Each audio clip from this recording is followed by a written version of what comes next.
The story begins with the MC seeing a wyvern flying in circles. It was the freest wyvern he had ever seen, and it was reason enough for him to be surprised since it was a giant being hovering through the skies. He decides to retire as a mercenary for a single major reason. Sometime later, he is holding a mage with his power, and questions whether he had been hiding abilities, since it is definitely not the kind of power a mere mercenary should have. Aster laughs at that, and grabbing something from his back, asks if that book is a grimoire. The man starts sweating cold, but answers yes, and asks if he really thinks the entire army appeared there just to kill a hunting dog. The MC calls them trash, just like everyone from the Declan house. He then gets straight to the point and asks how the devil expelled that book, but the guy only answers that he doesn't know. He finds it strange, since a greedy clan like the Declan clan wouldn't bury something like that in a basement, and even with the guy not knowing how to use it, they still chased him because of a book. And because of that, he believes it must be very valuable. The man once again orders him to hand over the grimoire,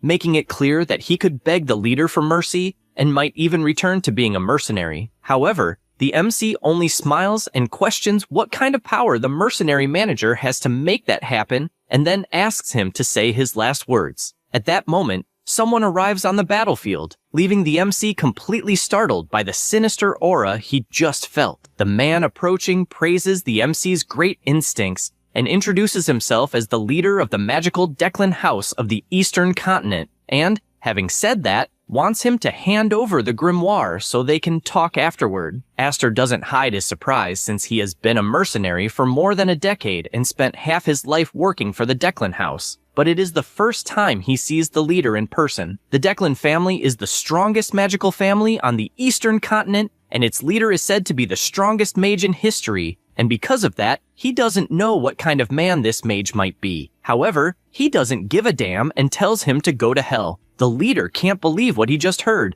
but the MC questions if he really thinks he will take someone else's hard-earned reward, since that makes him a very shameless being. Farron gives a smile and starts laughing in the middle of the battlefield. Aster tries not to show fear, but deep down, feels that he shouldn't have seen the wyvern flying over the place. And to make things worse, the damn leader of the Declan showed up, and unfortunately, he knows the aura he felt wasn't a joke, and he is definitely the strongest mage he has ever seen. Farron admits it would be much easier to kill him and take the grimoire afterward, but asks him to return under the wings of the Declan, since if he hands over the grimoire, he will turn a blind eye to everything he has done. The MC doesn't respond, and the leader says again that the talent he witnessed is memorable, since after watching the fight, he still can't believe he didn't notice before, and guarantees that with that level of ability, he could go far if he had the support of the Declan house. However, after a lot of chatter, the MC says he agrees, and states that he has one condition. If he gives him the position of leader, he might consider it. Farron gets irritated hearing that, but the MC simply tightens his fist and strangles his prisoner even more, until finally killing him. The family leader gets irritated and laments the direction everything is taking, and makes it clear that he will probably die. The MC knows these are not empty threats, and when preparing, he charges with everything, landing a full punch that is blocked by a powerful barrier. He yells that it's impossible to know whether something is big or small unless it begins, and Farron answers that apparently he will have to put a collar on the dog. Then activating his magic, he throws the MC far away. He raises his hand, and another magic circle appears, putting even more pressure on Aster, since everything around him starts being destroyed, and he finally understands how powerful the leader of the Declan is, since he can't find a single opening. In the middle of these thoughts, he is struck by a barrier. Farron says that there are things one does not even need to measure to know, and, activating another magic circle once again, says that the difference between them is colossal. Then, a gigantic explosion is caused on the battlefield. The leader, unharmed behind his barrier, says that he did not kill Aster since he only wanted to injure him, and asks if he is ready to talk. The MC, amidst the smoke, asks if by lowering his head and agreeing to return to the shadows of the Declans, everything would be forgiven. The leader responds that it is not simple to believe that, at this moment, Aster appears, and even wounded, points his finger and activates his magic since he is tired of eating dog food. In the next second, he fires a devastating blast of power and excitedly says that just because the collar is shiny and the house is big, does not mean it is not a kennel. However, this is useless, since once again the leader appears completely unharmed with his barrier active. Moreover, he activates another gigantic magic circle and guarantees that this time he will show overwhelming power as several powerful lightning bolts begin to fall from the skies. It is then that he stops to think about the reason why the other day he looked up and saw the wyvern flying freely, and that this is why he could not stop looking. At this moment, the leader approaches, confessing that he is surprised since he thought the MC would die, but he endured firmly, and asks if he finally understood the difference in power between them. Aster admits that the leader is extremely powerful, but Farron asks if he is ready to talk since he still has things to say. The MC does not understand where he wants to go, and asks if by any chance he wants him to be a mercenary again, but he responds that he wants nothing of the sort, and says that his wish is for him to become the leader of the Bongshin family. He is surprised since he did not expect that, and as far as he knows, the Declan family is the most powerful clan on the eastern continent, and strong enough to challenge the throne, and apparently they want him to swear loyalty as one of their vassal families. Thinking about this, he takes the grimoire from his dimensional storage and says that he finally understood the objective. The leader says he is underestimating his own value too much, since he wants not only the grimoire but him as well. Aster holds the grimoire, and Farron says he made a great choice since that action will erase all the crimes he committed. However, the book starts catching fire, and he questions what the hell he's doing. The MC says that he was asked to give the grimoire but was never told it had to be intact. He becomes extremely furious hearing this, and guarantees that he will not have a painless death. Aster makes it clear that he never did anything for money, because being a mercenary does not even pay that much, and asks if he has ever heard of the mercenaries devoured by the young masters of the Declan house. The leader is surprised hearing this,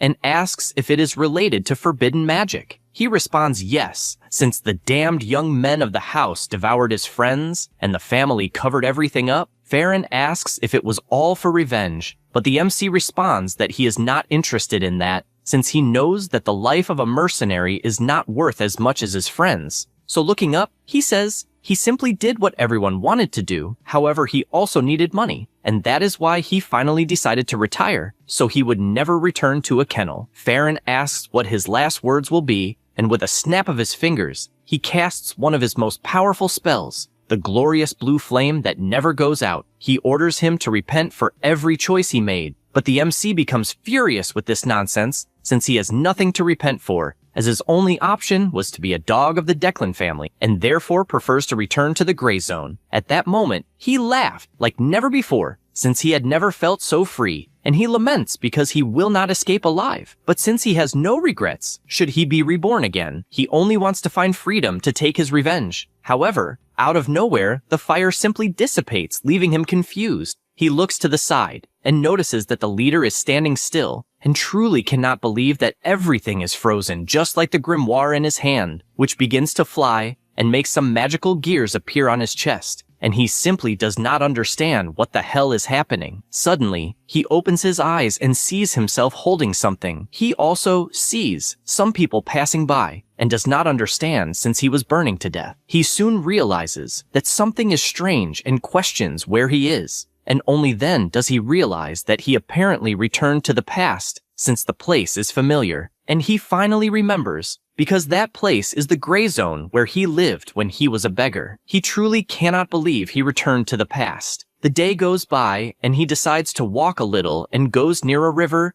and concludes that he is definitely his past self and younger, and he is certain because a fire mark was engraved on his chest, concluding that the grimoire probably has something to do with it. And even imagining that the Declan family was very interested in the book, he decides he does not care about anything. Either way, it's hard to accept, even though it feels too real to be a dream, and since he is alive and brand new, he decides that mourning should be productive. After all, this is a situation where everything he does can work out, and only then does he remember that he also had a dream just like his friends. In fact, this person called his name and said that they were born as beggars from the gray zone, without clothes, without food, and without education, and asks what is the worst. The MC answers that it is hunger, but he says that if it were only that, they would not be in that place, and once again asks why they are in that mess. Aster confesses that he is fine since he does not care about anything, but this irritates his friend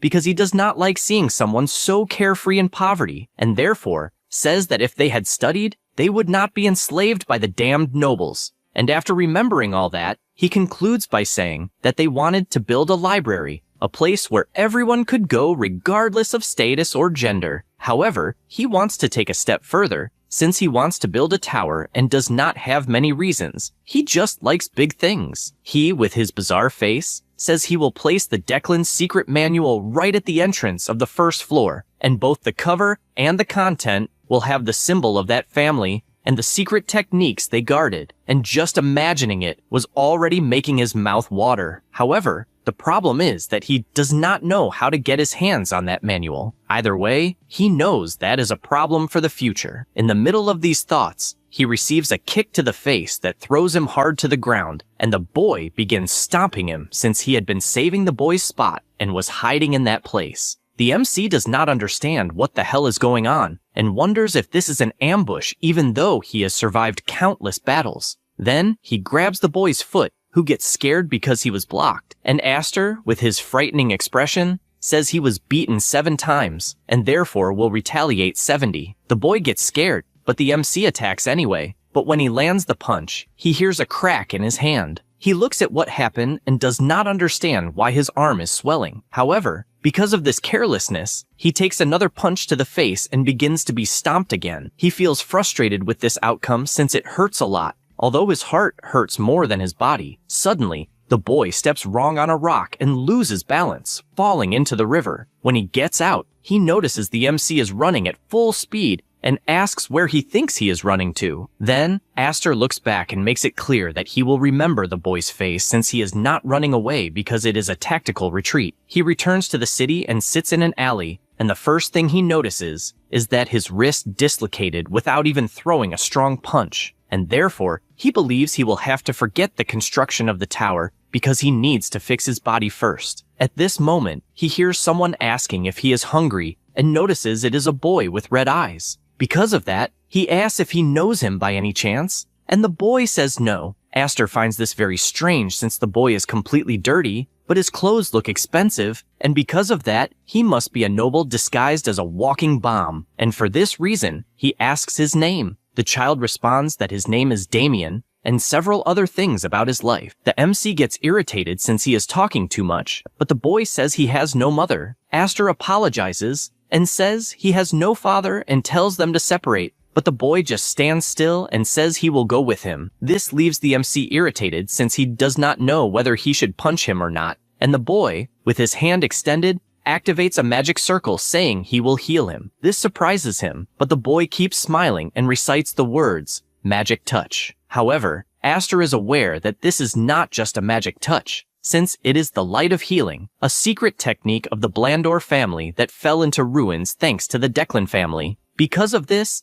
his mercenary instincts tell him that he just got involved in something rotten and dangerous, and he does not understand why a child from that family would be in the gray zone. Because of this, he calls for the boy, but Damien, with his different colored eyes, asks if he called him. The MC thinks this is awful, as he remembered that there was a family member with different eyes, and that was the monster of Blandor, the butcher who would not die even if killed. Then the boy starts playing with ants, and the MC does not understand if they are the same person. Before regressing, the MC was a mercenary who went toward the Blandor family at the request of the Declan family. The group questioned why that mission was necessary since the Blandor family was strong. One of them commented that he had heard that a monster who healed himself had invaded the territory and that many had probably died. The MC was wondering if it was an ogre or something like that, and only then did he see what it really was, since it was not an ogre, but a person splitting someone else in half. This person used unique healing magic endlessly, laughing while fighting, nothing more than a madman. He was the monster of the Blandor, the butcher who would not die even if killed. That was Damien von Blandor. After remembering all of this, he is still intrigued as to why a direct descendant of the Blandor would be in a place like that. Suddenly, the boy changes his expression and asks them to eat since his mother said he needs to eat to stay healthy. Aster agrees, but asks if he has money. The boy shows a bag full of gold, and the MC, not being stupid, says that now they are best friends. Damien asks if they will become friends out of nowhere, and he responds that there is nothing wrong with being friends, and friends share what they have. With that said, he shouts that it is time for them to eat. After going to an establishment, he breathes relieved since the dinner he ate was good, and he is confused since Damien is restless. The boy says he has always slept outside his house, and that it is the first time he sees a house on top of where they ate. Then he gets on the bed and says he also has no father. Aster tells him not to act like it is a competition and asks if he at least has a mother. The boy starts looking for her, and the MC is disappointed since if the woman is not in the house, then she must not exist, and he asks how long the boy has been alone. He responds that it was since he ran away from his family and counted 10 times that he slept. The MC is surprised since it implies he ran away and asks if he ran away 10 times. Damien responds that he takes several naps and explains that there are 2 per day, but he only counts the naps, so it totaled 10 times. Aster gets increasingly confused and concludes that he has probably been running for 3 or 4 days, then looks to the side and falls face first onto the bed since he definitely found a madman. He also realizes that he may end up being a babysitter for someone connected to the Blandor family and might even get help facing the Declans. He also knows he needs to solve other things first, so he says he will sleep and asks not to be disturbed. The boy asks if he will practice breathing, and he confirms. Then he begins to sleep and remembers that before the regression, he had stolen several noble magics and almost died several times. And the magics he learned were the body hardening technique, spiritual magic, summoning, alchemy, and several others. However, before dying, he found a truly catastrophic power. At that moment, he opens his eyes and thinks that he will learn the foundation art of the Declans, the technique of celestial origin. He is pleased since he memorized it once he researched it, and therefore begins to use the breathing technique. However, an incredible energy begins to come out of his chest, and he feels an intense burn as if his body were under lava. But he knows he needs to stay focused and endure. Besides that, he notices that his body has impurities,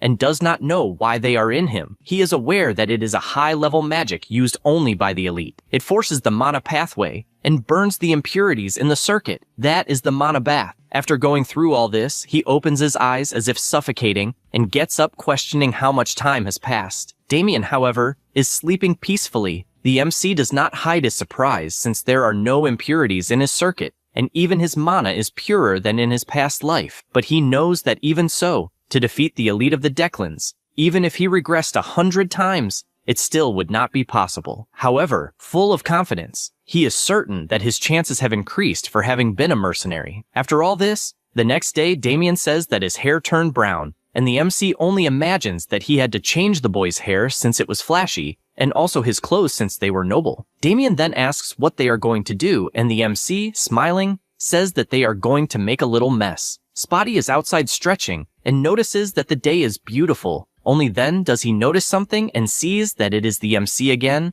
and therefore asks where the hell he went, and if he bathed in sewage by any chance. Instantly, Aster lands a punch on the boy's stomach, making him fall stiff to the ground, and, still irritated, tells him to get up, since he still needs to take 123 punches. At that moment, other boys scream, asking what is happening, and come closer, wanting to know who the bastard was that picked a fight with Spotty. However, this only makes Aster excited, and together with his friend, he wonders if he will go overboard. The brawl begins with the MC beating all the kids while Damien only watches, impressed. He observes the fist concentrating a mana and hitting right after, and finds it incredible. Aster asks if he is following it properly, and he admits that it is indeed incredible. Spotty falls injured in front of him, and therefore Damien uses his healing magic. He thanks him, but the MC tells him not to celebrate too soon. The afternoon goes by, and Aster keeps hitting the boy mercilessly, always asking how many hits he took. The boy cannot answer, and therefore Damien asks if it is his turn, and says he will heal him. The boy becomes even more frightened since he is seeing 2 demons in front of him. After that, already at night, the MC thanks everyone for being there, and thinks the energy was great, and is therefore proud. At that moment, someone calls his attention. It was Spotty asking if they could leave since they had been beaten enough. Aster answers yes, but the boy says that the place where they are is his house, and the MC becomes furious since he is asking too much from what he understood, and therefore the boys run away. Immediately he turns and notices that someone is approaching. He knows the movement is fast and silent, as if it were a mercenary, and believes it must be someone chasing his colleague. He does not understand since he had been careful, and knows the situation is not good since he has little mana. Then he opens his eyes and gets ready, since when he was a mercenary, he survived many tight spots. That said, he begins to compress his mana, and after gathering enough, he points his finger at the target since he has only one chance. However, the person running starts sliding on his knees on the ground and calling the young master. Damien becomes frightened since it is the butler Alfredo, and the old man, crying, says he spent a long time searching for the boy and almost fell into depression not knowing what he was doing. Damien asks him to let go, but the butler answers no, while begging him to return to the family. The MC finds this scene pitiful until Alfredo finally grabs the boy and turns around, apologizing for not introducing himself, and says he is the butler of the Blandor family. He also says he noticed that Damien liked the boy, and therefore asks if he would like to go to the family territory. He starts sweating cold upon hearing this because he knows the basic rule of this family is to reject anything dirty, and he cannot see that intention. But he gets excited since he does not care because he will make connections anyway, and finds it convenient since the family territory is on the way to the capital. After thinking all that, he thanks for the invitation since he will accept it. Then he imagines he strayed a bit from the path of building a library, but at the moment it is not important since he just wants to know if the family has tasty food. The night goes by, and they finally arrive by wagon at the place. The MC gets off the carriage and keeps staring at how big the mansion is. Alfredo says it is late and therefore they should rest and tells Lancy to take care of everything. She, all charismatic, changes her expression and politely asks the young master to follow her. He knows how frightening his maid is and just agrees, and they all go inside the mansion. The night goes by and the butler starts walking through the house until he knocks on a door, then enters, and a woman asks if Damien has arrived. He answers that the boy was in the 7th gray zone. Suddenly, an explosion happens in front of him because the woman became furious upon hearing where her son had been and, enraged, asks if everything is fine, and if nothing happened, Alfredo asks her to calm down and says he will explain everything. After telling what happened, she says she understands and is relieved. He confesses it is a relief even for the MC who helped Damien. After all, the fury of a mother who was once called the Blood Witch is something no one could stop there. She says he did a great job and he only thanks her. However, he comments that there is something strange that deserves attention. She asks what it would be, and he explains that it is about the friend Damien made, because even being a boy, he noticed his presence before even getting close, since the moment he approached the MC was prepared to counterattack. And as he got even closer, he realized it was a magical missile. The madam finds this incredible since he is a talented boy, and finds it strange someone like that being in the gray zone. The butler changes his expression, and says he has a favor to ask. After that, the next day, Alfredo appears in the MC's room, and all cheerful asks him to become his successor. Aster does not understand what the hell is happening, and the butler can only imagine it is something so incredible that it is impossible to refuse. However, he receives a no that leaves him stunned. He looks forward, wondering if he heard correctly since he was rejected. Damien is intrigued by this answer,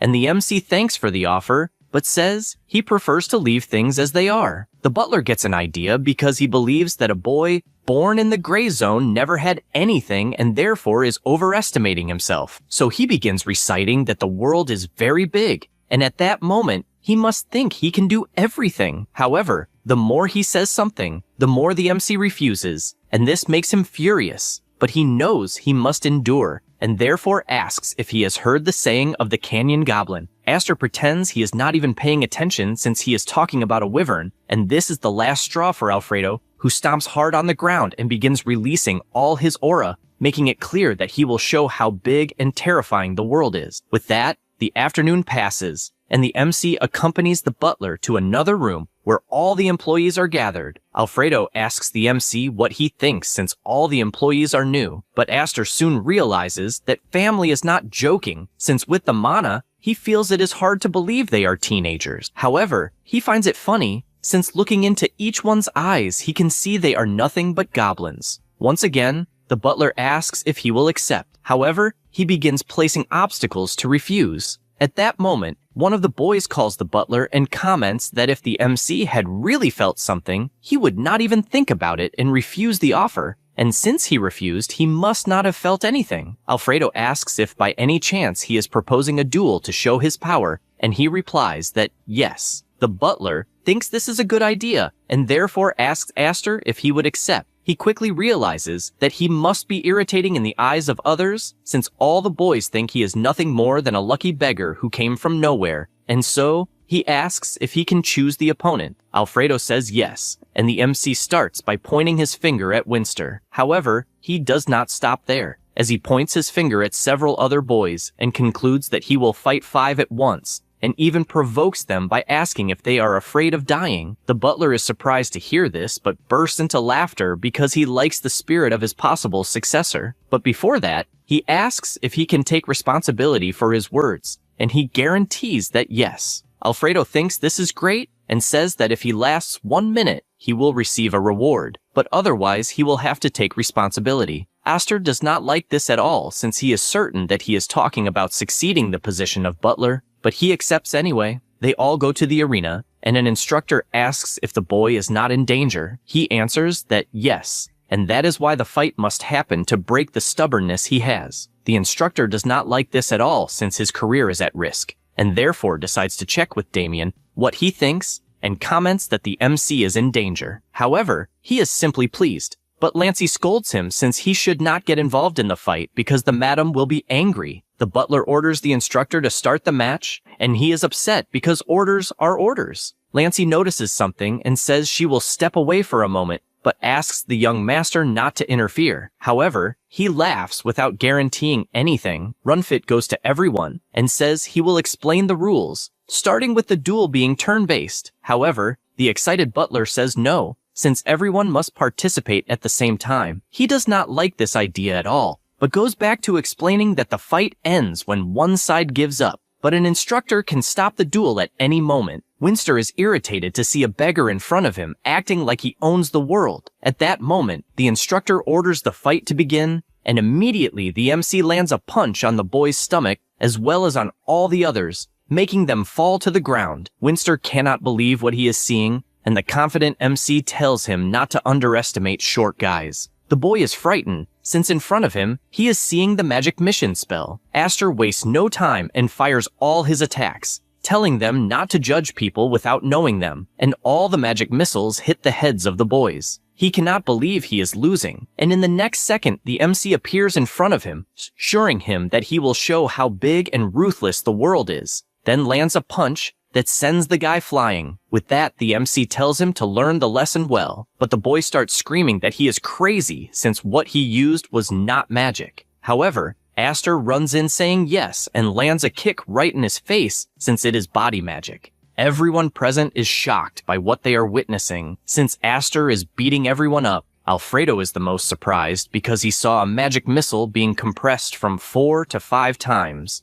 and remembers when he was about to receive that attack. He concludes that it is definitely mana control, but what surprises him most is how good the MC is at hitting people. Meanwhile, Damien goes around healing everyone so they can get beaten up more. Suddenly, someone yells the butler's name, who looks back frightened since Madame Lena is watching everything. The instructor cannot believe her presence and cries with emotion since his work partner must have helped. The madam asks what happened, and the butler replies that they were doing a test. She is confused by this since what she is seeing cannot be called a test. She makes it clear that it is for gathering the newcomers so they can leave. Damien is to go to his room just like Aster. Lastly, she calls Runfit's attention and says he is fired. He simply cannot believe what he just heard. After all that, already at night, Bianca asks the butler what his intentions were since he went too far. He apologizes and assures that he will accept any punishment. She sets her cup on the table and asks if Damien helped in the fight. Alfredo replies that he did not, and confesses that he was impressed by how good Aster is at hitting people. Then he apologizes and says he has something to say about the magic missile he mentioned before, and explains that the boy compressed it 5 times to increase its power. She concludes that apparently he is excellent at controlling mana,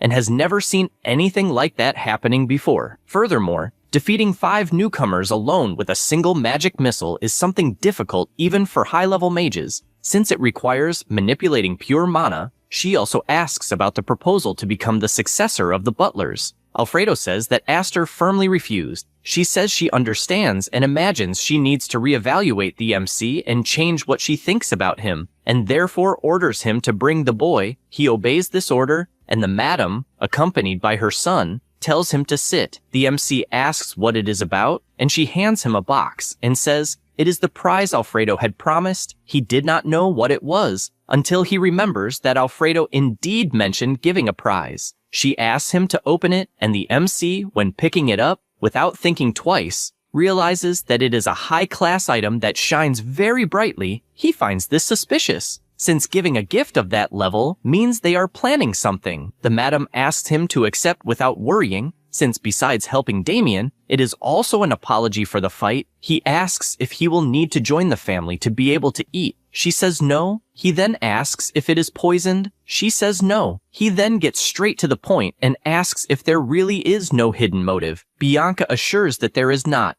Aster gets excited since it was an unexpected gain with no intentions behind it. But the madam says she wants to change the subject since there is something she would like to propose. He immediately changes his expression since he knew there was something behind it. But she, placing her hand on her son's head, simply says that she will arrange an admission for him at the academy and therefore wants him to go with Damien. She explains that her son was supposed to have enrolled 1 year earlier, but refused, and so they delayed it. But they did not expect the boy to run away, and therefore she made this proposal since she knows Damien likes him. In fact, the boy agrees by saying that if a friend goes, then he will go too. The MC thinks it makes sense, since for Bianca it is a problem if her son runs away again, but he also knows it is a great opportunity for himself, since it is a good academy that will give him connections with the rest of the world. However, he also knows it is as if they were putting a collar on him, so he says he will think about it, and she agrees, and says she is curious about something, and therefore asks why he rejected Alfredo's proposal to become his successor. The MC looks toward the door and smiles, then says that he only cares about his knees. The madam does not understand what this means, and Alfredo, who was listening to everything by the door, also questions what he meant. After that, already at night, the MC goes to his moment of meditation and begins to concentrate, since he finally understood what a high-level item does. He also reflects that his physique became suitable for flames, as normally absorbing spiritual power causes some losses and accumulations of impurities, but it was effective. He also thinks about the Academy's proposal and already has his answer since he will join because it will be easier to find a patron, but unfortunately, he thinks he is walking straight into a trap. He decides to take a walk around the mansion, but as soon as he leaves the room, someone asks if his name is Aster. The MC sees that it is a boy, but finds it strange since the direct lineage of the family has only Damien, and he doesn't understand how that family has so many irritating people. So he answers that he is not Aster. The platinum-haired boy finds it strange since the description he received was that the boy had an irritating look and dark hair. Aster points to his own hair and completely changes his expression since he does not have an irritating look. The boy finds what he is seeing bizarre, but soon says goodbye since it is indeed a gentle look and apologizes for the misunderstanding. Suddenly, Alfredo appears begging the MC to clear up the misunderstanding and says that he won't need to kneel when succeeding him. Aster cannot believe that the butler had to appear at that exact moment, and when he looks ahead, he sees that the platinum-haired boy noticed his disguise. Because of that, he points, asking why he lied like that. And irritated, he intends to do something but realizes that Alfredo is in a bad mood and therefore gives up and leaves, but tells him to go to the mages' hall later. The butler asks if something is wrong, and the MC replies no. He still thinks he is very stressed, and therefore it will be good to see the boy later. Then he calls for the head butler and asks if he could meet the madam. The next day, Bianca welcomes Aster and asks if he has already decided since he wanted to contact her very early. He answers that he will indeed go to the academy. She is surprised by this direct answer and happy that it was quick and asks them to prepare as fast as possible. Besides that, he is to feel at home during this time. He thanks her for the kindness and leaves the room. Then the butler enters, and she says that the MC accepted out of gratitude. Alfredo gets excited since he expected no less from his future successor and says that the flames of passion are in his eyes. and comments that during the first semester, they will be able to cover everything, but he does not know how the next ones will be, since for a homeless boy from the gray zone, it will be difficult to get a registration. This is when he will take the opportunity, and the butler himself will be like an angel helping. The madam interrupts him and says he is making too much noise. He apologizes since he got a bit carried away. She sighs in relief, but understands why Alfredo is so happy. However, her concern is that she is aware the Academy's proposal is a flawed plan, but she knows Alfredo's confidence must be because he was deceived in the same way by his former head butler. Meanwhile, the MC is walking outside until he looks up and sees a tower, believing it to be the mage's hall. Because of that, he opens the door, and a man asks what he is doing there. Aster remembers that he does not know the boy's name and tries to describe his appearance. With this description, the mage asks him to follow, and after some time walking, they finally arrive at the place, and the man asks him to watch his head after opening the door. He does not understand what that means, but enters the room anyway, and finds several papers flying toward him. At that moment, a man approaches and says it is a pleasure to meet him. The man introduces himself as Wenji von Blandor and asks if by any chance he is there to see his younger brother. The MC becomes confused since he called the boy his brother. The MC reflects that he learned a lot by infiltrating academies as a mercenary. He learned where mages study magic, and they are called pen holders, and their characteristics are, first, the hair became messy from pulling his strands so much that they stopped growing. From there, they divided into stages. Stage 1 denies that the hair is falling and wears a hood to cover it. Stage 2 is for those who stop denying and accept it. Stage 3 completely shaves the head. The last stage is where they try to make the impossible possible, which is magic to make the hair grow. And so far, no one has managed to create it. However, he knows things are different with the person in front of him. Wenji starts by apologizing since he cannot imagine someone acting with bad intentions toward his brother, but he is sure that a guest of the young master would not make such a rude mistake. The MC just stares at him, finding it amazing since the boy is even young. Then he asks if by any chance he works at the Magic Academy, and he answers yes, since he is currently acting as vice rector. Aster is surprised by someone so young being a vice rector, and knows that the Blandor family would not put a nobody in that position. Then Wenji comments that Aster is a little different since he is not a typical rebellious young noble. He laughs hearing this, and does not understand how the guy in front of him, being a mage, has no dark circles and can still smile, and even has great compatibility with him. Then Wenji congratulates him since he heard that the MC was encouraged to enter Zenian Academy, and assures it will be a great opportunity since he will be able to learn a lot. Aster quickly realizes that the guy is trying to get to know him more by talking about the Academy's affairs. However, the silver-haired boy apologizes since he got carried away and started talking nonsense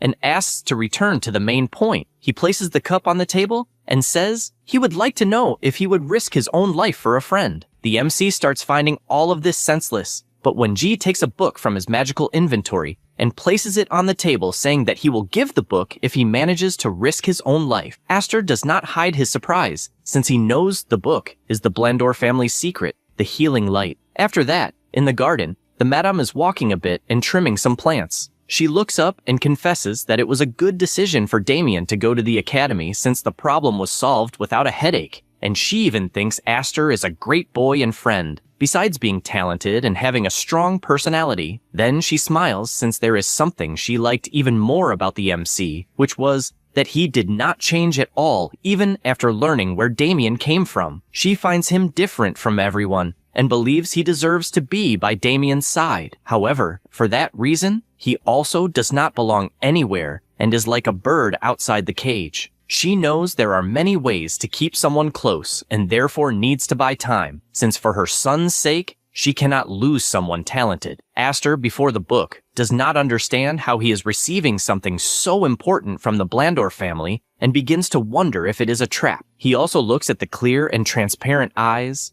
and finds it annoying that he cannot read the boy. The MC knows that if a person is good or bad, the eyes show that emotion. But it is as if Wenji were wearing a mask, to the point that not even he himself knows his true self. The silver-haired boy confesses that the matter of the book is not something to be taken lightly, and asks him not to be careless with his answer. Aster says he will answer and admits he hates this. Wonji completely changes his expression, and that was the MC's intention. Therefore, he says that if there is something he wants to know, he should say it, and if the MC can do it, he will, and if he cannot, he simply will not. Wonji assures that just hearing it could put his life at risk, and if he hears it and refuses to do it, he might even need to eliminate him. The MC does not let himself be intimidated and tells him to kill him already, assuring that you only live once. However, he remembers that in truth this is his second time living. Immediately Wonji starts releasing his killing intent, which makes even the tea on the table tremble. However,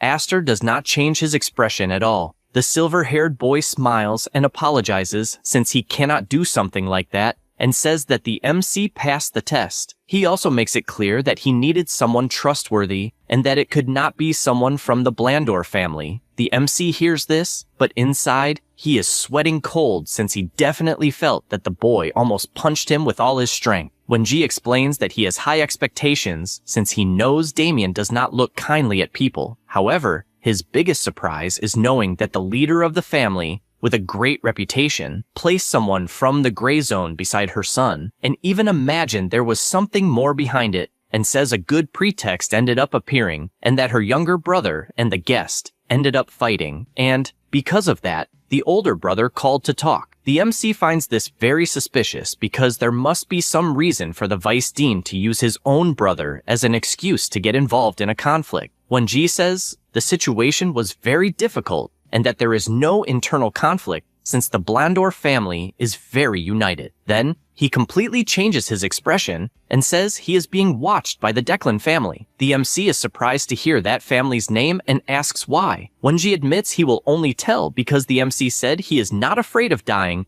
even though Wonji himself has no intention of killing him, and says that in fact, he is currently researching the celestial origin magic of the Declans and discovered something. This truly surprises Aster. The boy continues explaining about this secret technique, but the MC interrupts and asks if by any chance he was not supposed to be dead for researching that magic, and questions how he is still alive and why he has not sought ways to destroy it since he is a member of the Blandor family. Wonji says the Declan family is a bit out of the curve, and therefore if they discovered it, even with him being the Vice Dean, he would still be killed. Then, he completely changes his expression again, and says that the celestial origin magic, which is the root of all Declan secret arts, is something on another level, and therefore asks him to imagine an auxiliary method that would improve this secret art that is already perfect by itself, and that is why he could not destroy it. And so, he asks if by any chance the MC can feel those feelings. The MC is scared, thinking the guy is not crazy, but crazy as hell. Wonji apologizes since he could not hold back and asks if the MC can understand that feeling. The MC concludes the guy is not only insane,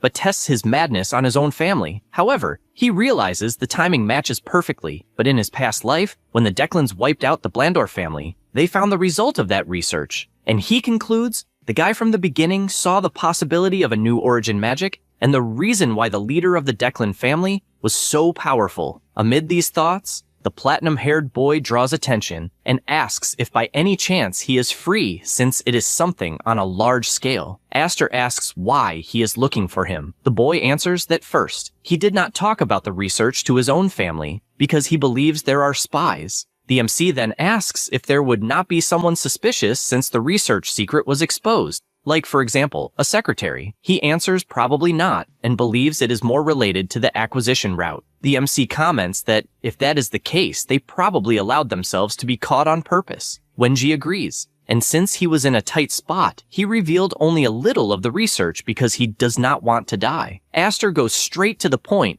and asks if it would not be better to ally with the Declans, since they would welcome him with open arms. He agrees, but says he has his own reasons, and then stands up, saying he needs the MC to do something since he has no connections with the families, and confesses he unfortunately did not have much progress with the part he was given, so with some papers in hand, he says the reward for doing this will be enormous, and asks only to deliver the thesis he is holding to Professor Perun of Zanian Academy, and after doing that, the MC will receive the Book of Healing Light. The MC thinks for a moment and smiles since he is definitely very lucky. Therefore, he asks to do something else and says he will take the healing light magic as collateral for the risk, and also the new some celestial origin magic when it is complete, and only from that point on, they will be able to say they are on the same boat, so it is all or nothing. Wenji asks if he has no shame, but Aster asks him to just say yes or no. The vice director sighs since the name of the magic does not matter to him, and he knows that the celestial origin magic will not be useful to the MC in any way, and when it is ready, he will deliver it complete. However, he also says that he has a condition, revealing that when the research thesis is complete, he will need another favor, and when that moment comes, they will need to form a partnership. Aster holds the documents in his hand since he does not find it difficult as long as it is related to the thesis, and also says that he does not know how to read. Wenji simply cannot believe the absurdity he just heard since everything obviously revolves around knowing how to read, until the MC says he is joking and asks if Professor Parnu is really someone trustworthy. The silver-haired man explains that he has been friends with the professor long before becoming vice director, and that they even fought for first and second place. But the rivalry ended when he returned to the Blandor family. The MC immediately understands what the guy meant, and starts wondering about this Professor Parnu, and finds it irritating that there is another lunatic like the silver-haired one at the academy. After that, already at night, the MC removes everything he had in his possession, and imagines that he received a spatial pouch since he needed to keep the thesis extremely hidden, but does not understand why there are so many books. However, he notices that there is also a letter. He decides to read it, and already imagines it will be a pain. The letter says that he selected and saved the essential magical texts, so he can learn in the future, and wrote the order in which he should study them, and therefore asks him to devote himself to cultivating the intellect worthy of the talent he possesses. He is surprised by Wenji's words, and then organizes all the books since he needs to study from basic to advanced. He finds this great, and then picks up a pen, and begins listing the sponsors. He reflects that, aside from the Book of Healing Light and the Celestial Origin Magic, he is in possession of 132 books, and thinks about the new friend he has made since he is receiving many privileges from this friendship. Furthermore, he knows that the books he received from Wenji are not ordinary books since they are a perfect study guide and will allow him to learn any magic. He then concludes that, at first, he only thought about filling his tower with books, but now, he is thinking differently, since the identity of the tower will be a place that offers knowledge to all who seek it. Still, at night, somewhere else, Wenji is observing the moonlight and imagines that he had an unexpected gain since, regarding Aster, he would use him to deliver the thesis to the professor, and, if he did not do so, would simply discard him. However, he found the MC extremely interesting. After all, he found something interesting and remembers when Aster asked him to kill him at once since you only live once.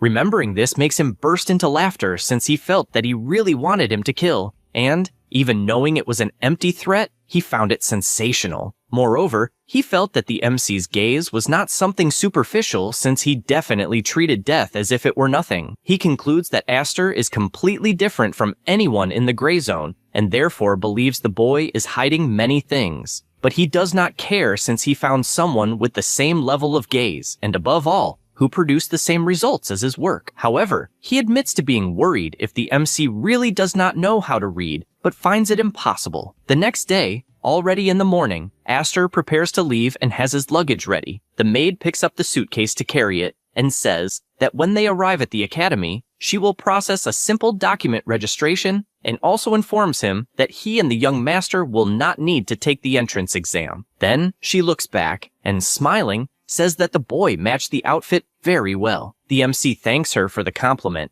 and starts imagining what it is like to not need to take the admission exam, since it is a privilege of noble families, and he does not think it is bad. Then Damien calls for his friend, and Bianca asks them to take care of themselves, as well as reinforcing that it is a great opportunity for Aster to achieve excellent results. And he thanks, but imagines that he was already thinking about the results he wants, since he knows that Xenion is the greatest Western academy and countless sponsors are there, and therefore he needs to take them all for himself. Then, confident, he asks all his future colleagues to wait for him. While they are traveling by wagon, the MC picks up one of the books and concludes that Wenji is in fact an exceptional mage, since the fundamentals of magic are simple, but the interpretations change from person to person. Comparing it to water, for some water is life, but for others it is a disastrous flood. A difference in perspective, and even following the same principle, each noble house developed in its own way. Then, after analyzing many grimoires that were in the bag, he realized that the alterations Wenji made to the celestial origin magic are surprising. At this moment, Damien calls his friend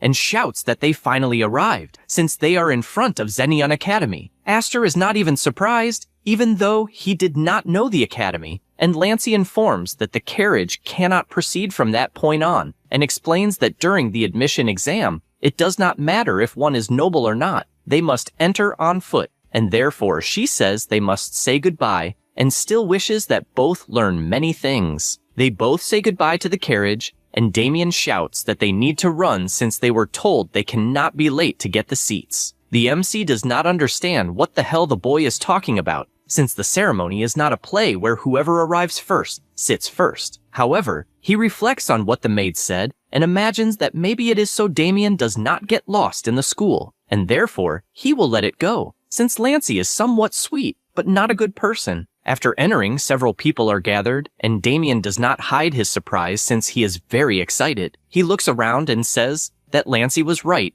since if they had not arrived early, they would be left without a place to sit. The MC just takes a deep breath, puts his hand in his pocket, and reads where they should sit. The young master asks them to hurry since they need to sit quickly, and the MC does not understand since Damien was exactly the person who did not even want to step foot in the academy, and he does not understand how he is so excited. At that moment, someone bumps into the boy hard enough to knock him down, and, looking up, he sees it is a brute. The guy asks if there is a problem, and Aster just helps his colleague up. Then Damien apologizes and says he will pay more attention when walking. However, the guy tells him to wait and asks what the hell they spilled on his clothes. The MC notices that it is saliva and believes the guy must be the heir of some noble family. Immediately, Damien starts cleaning the guy's clothes with his own saliva, and this makes the guy even more furious to the point of throwing a punch with everything, calling him an idiot. However, the attack is blocked before it hits Damien's face,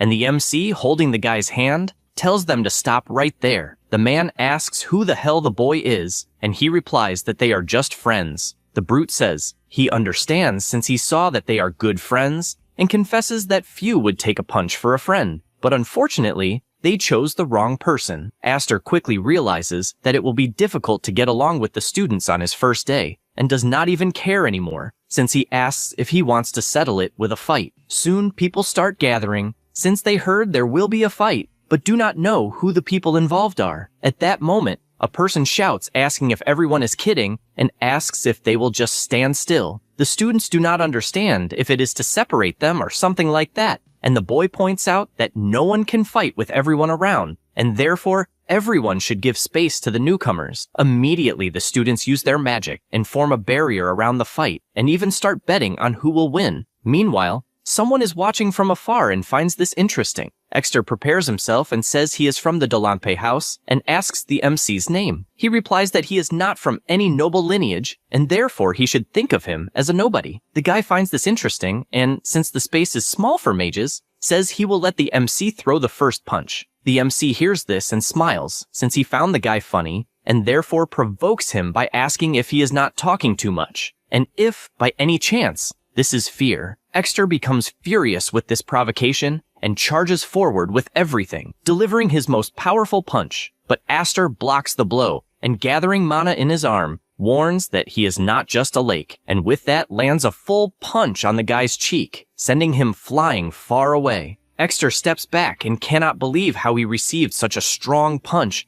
and no longer even knows if Aster is really a mage. Suddenly, his body begins to heal, and he realizes that the one using magic is Damien, and does not understand why the hell his enemy is doing that. Because of this distraction, he looks to the side and receives another blow that he blocks by reflex. Time passes, and Exter keeps defending the entire time, unlike the MC who keeps attacking non-stop, and Damien is always happily using his healing on the opponent. Exter starts thinking the two of them are crazy, and after taking a combo, he questions whether he is actually feeling fear. At this moment, the audience shouts, telling him not to hold back since he is the sacred pride of Dolampi, and therefore everyone trusts him, and wants him to finish the fight quickly. These words enter his mind and he screams furiously because he does not know how a mere second-class mage is acting so cocky, and therefore he throws one of his strongest punches, even surprising Aster since it was not bad at all. The big guy does not stop there,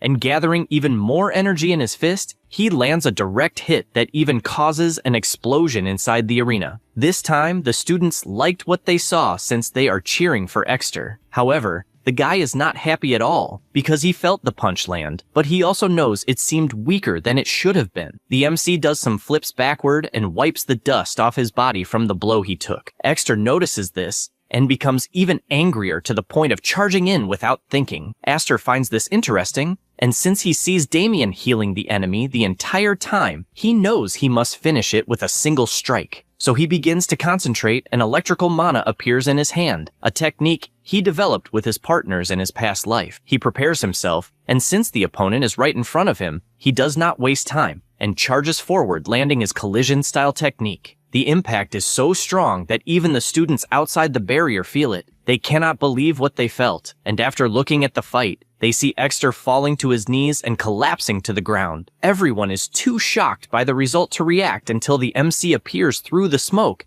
and with a serious face orders everyone to applaud and shout. Immediately, all the students cheer excitedly since it was an incredible fight. Damien then calls for his friend, and with a smile, says he is happy they won. Aster is satisfied with the outcome. Meanwhile, a student is watching from afar and admits he never imagined there would be a mage who fought so well. At that moment, someone shouts telling everyone to leave, and the furious inspector demands to know who started the fight on the very first day of class. The MC notices the problem he caused, but deep down, he is fine since he is a mercenary and could escape that place in many different ways. However, Damien shouts that it was him and Aster who started the fight, and the MC, hearing that, simply cannot believe what he is hearing since this kid is crazy. After that, they are taken to a room and the school inspector says that since the two confessed, they will let it slide without punishment, but guarantees he will keep an eye on him from that moment on. The MC just stays quiet listening to everything, and after that they leave the room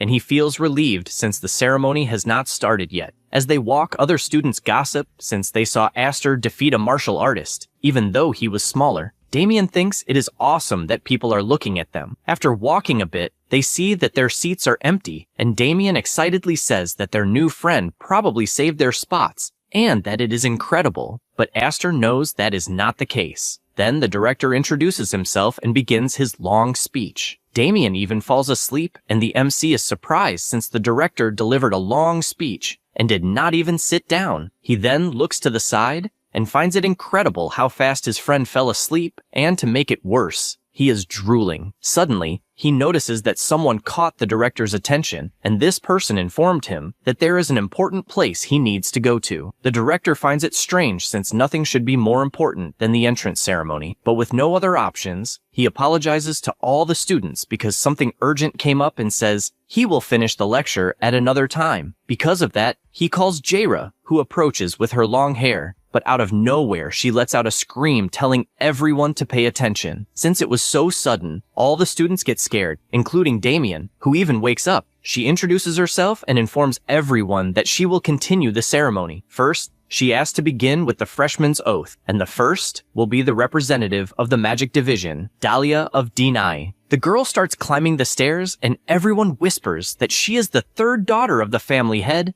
and probably has incredible abilities. The MC also observes and reflects that the Denai family is the second most powerful, only behind the Declans. In this family, Dahlia grew up to become the future representative of the eternal second place. He knows she is a capable girl, and, in the past, since they did not get along so well, others might imagine they were terrible friends. Either way, he finds it interesting to see her entering the academy that year. Next, Jaira calls the next representative, who is Paul from the martial arts division. He stands up, and Aster notices they did not call him by a family name, so he must not be a noble. The two students who were called remain standing, and the redhead says she will introduce the teachers of class 172, and therefore asks them to enter. However, before that, Dahlia does not stop looking toward Aster, and he notices it almost immediately, but turns his gaze away since there is not much he can do. At that moment, the girl falls to the ground because she was not paying attention. Meanwhile, the MC is watching carefully because he needs to find out which of the teachers is Parun. After a few introductions, the last teacher arrives and introduces himself as Parun, the one in charge of the magic principles of Magology classes. The MC is surprised since he was actually expecting the man to look like Wenji,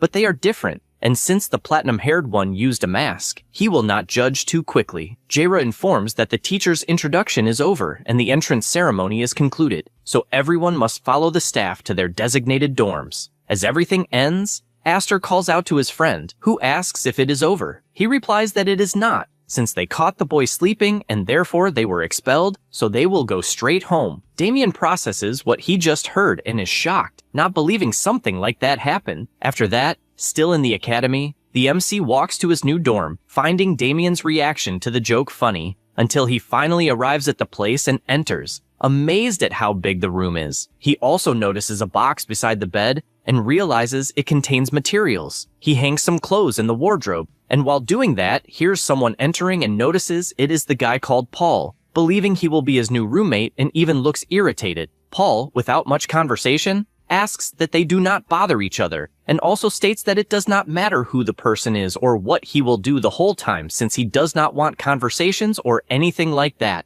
And face-to-face with the MC, he asks if he understood perfectly. The MC thinks the guy is too bold, and Paul asks why he is not answering. Suddenly, Aster makes a slight movement, and the guy gets scared, questioning what he is trying to do. But the MC finds it interesting since the way the boy would draw his sword would be in a manner certain not to hit anything. Then he smiles and says he will go out for a bit, and tells Paul to do whatever he wants. However, in exchange, he tells him not to complain if he himself makes noise after midnight. Then, outside, Damien meets him and asks who the roommate is. The MC replies that he has no idea. Damien, still full of energy, asks to walk around the academy since there are many things they need to see. Aster knows that the Zenian Academy is gigantic, and therefore it is a good idea for them to get familiar with it so they do not get lost. And he says he agrees since it is not a bad idea. However, he imagines that something is bothering him, and it is not as much as in his past life, but his senses are on alert. Then, observing in a certain direction, he notices the presence of a mercenary from the Declan family and becomes excited to discover how many more of them are in that place. With that, the two begin walking through the enormous magic academy and pass by all kinds of places,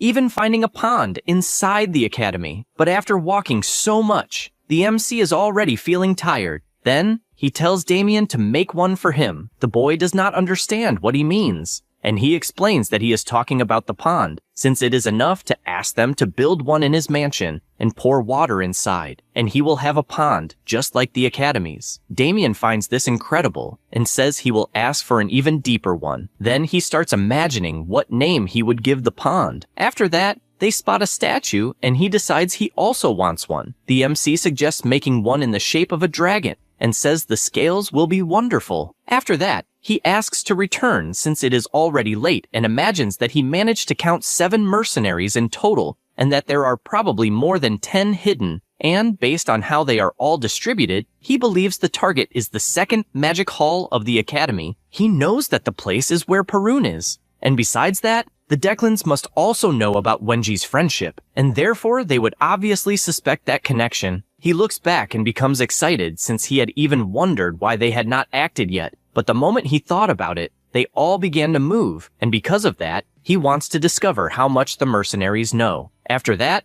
already at night, a mercenary moves at high speed throughout the academy until finally reaching number 2. He asks where the others are, and the hooded man replies that they went ahead. He then asks whether he is referring to the main or secondary target, and the mercenary says that apparently they discovered something about the main target, and that by midnight, the objective will be delivered to the secondary target. The man says he understands and reflects that the main target, which is Wenji, has begun to move, and among the various secondary targets, they must watch Professor Parun. Only then does something cross his mind, and he questions the single digits, since the target is powerful, and they need at least a single digit. The hooded man replies that number 1 will not appear, nor the other single digits. This worries the man since the situation is not good, but the hooded man asks him not to worry, since Callahan, who is the fire demon, will join them. The man is surprised since he knows that this person is the vice leader of the Declan's mage squad, the Red Jewel. He even likes the idea of the guy being cold-blooded, but that is why their lives are in danger, as they will die if they jeopardize the mission with that person present. The hooded man warns that the operation cannot turn into an open conflict. And with that said, the two leave through the window, but they do not realize that Aster had been watching them the entire time and also overheard that the mission would be at midnight and that Callahan would be present. He knows that Callahan,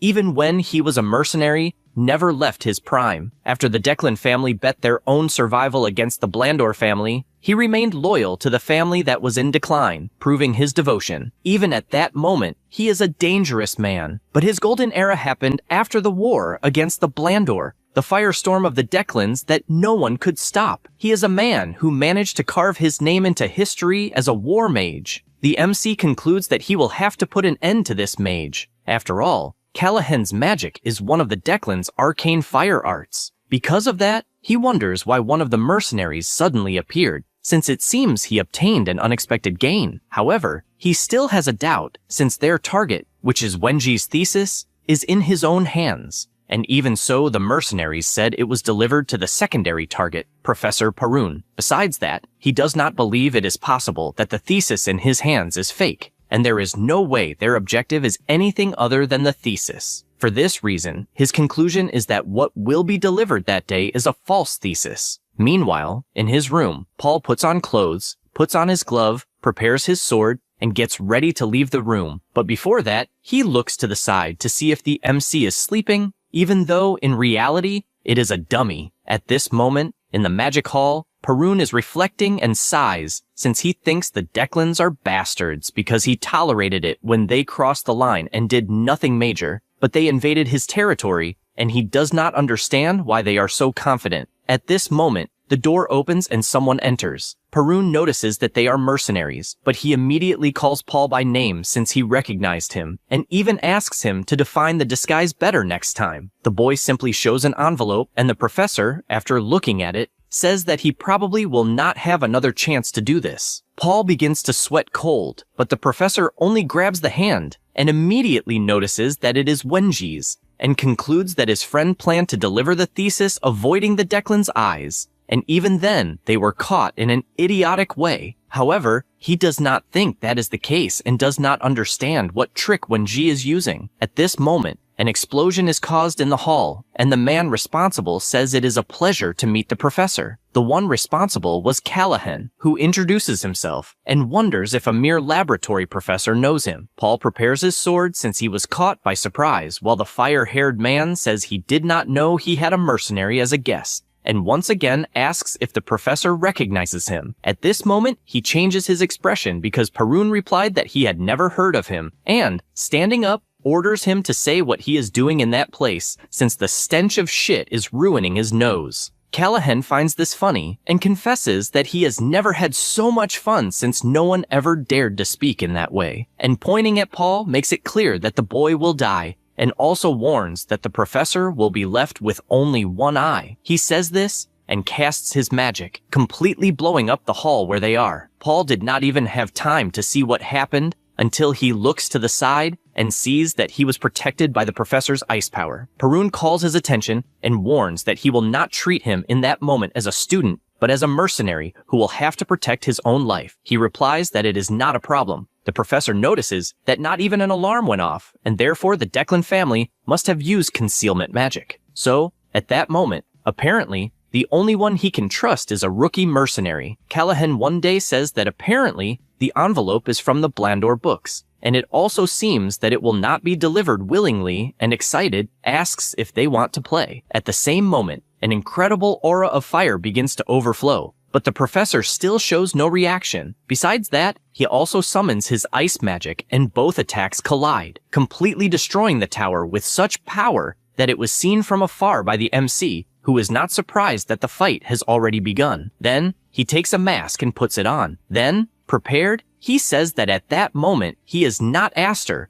but the #1 mercenary in the world. He stands witnessing the destruction, and with his hands together makes his prayer, asking please to be given permission to become a good mercenary again. However, he knows that there is nothing good about him, and jumps toward his current mission. Meanwhile, in the completely destroyed tower, Callahan bursts into laughter while praising the mercenary for surviving so well. Paul is completely pressured, and after looking down, he realizes how lucky he is since the talisman he received earlier is a protection one. At that moment, the professor appears ordering him to get out of there, and counterattacks the firepower with his ice power. Then, he praises the mercenary for surviving so long, and therefore can believe in him a little more. He says that, and casts a spell on the sword which surprises the boy since it is ether magic, an enchantment magic. The professor asks if he can keep blocking the attacks, and he replies that he can block as much as needed. He says this imagining that since he cannot retreat, he will have to block, or he will die. Callahan calls the attention of both, and says that a mage and a warrior make a great duo, but he casts another powerful fire spell that is blocked by a slash from Paul. The professor realizes things will get complicated, and concludes that if they continue the way they are, it will be a problem. So he imagines he will have to use his trump card. The amount of mana present in nature is limited,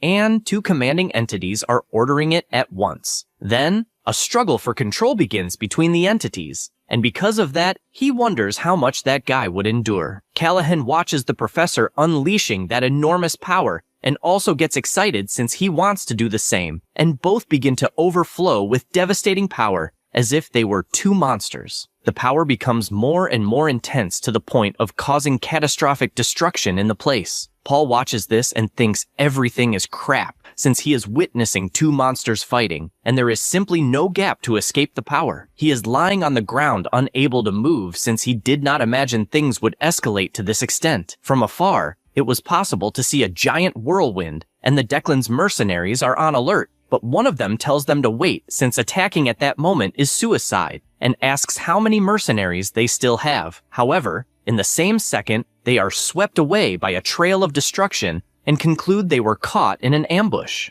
At this moment, the MC finally arrives at the battlefield and appears in great style, drawing the attention of both Callahan and Perun. Aster just tells the 2 to pay attention to the badass entrance he made. This makes the 2 mages cease their attacks, and the Firehair, furious, asks if this is some kind of joke. However, the MC moves at high speed and reaches Callahan's neck, saying that place will be his grave. The mage feels the danger he is in, and, acting on impulse, raises his arms and fires a colossal firepower that even throws him backward due to the pressure. Even so, his body is injured, and without time to think, he finds himself cornered once again. He tries to do something, but cannot due to the mana deviation he suffered, and at that moment, several mercenaries appear to help him, and he takes the chance to grab a mana vial and starts drinking it to fix the mana deviation problem. Then his concern is knowing how the hell someone so powerful appeared out of nowhere.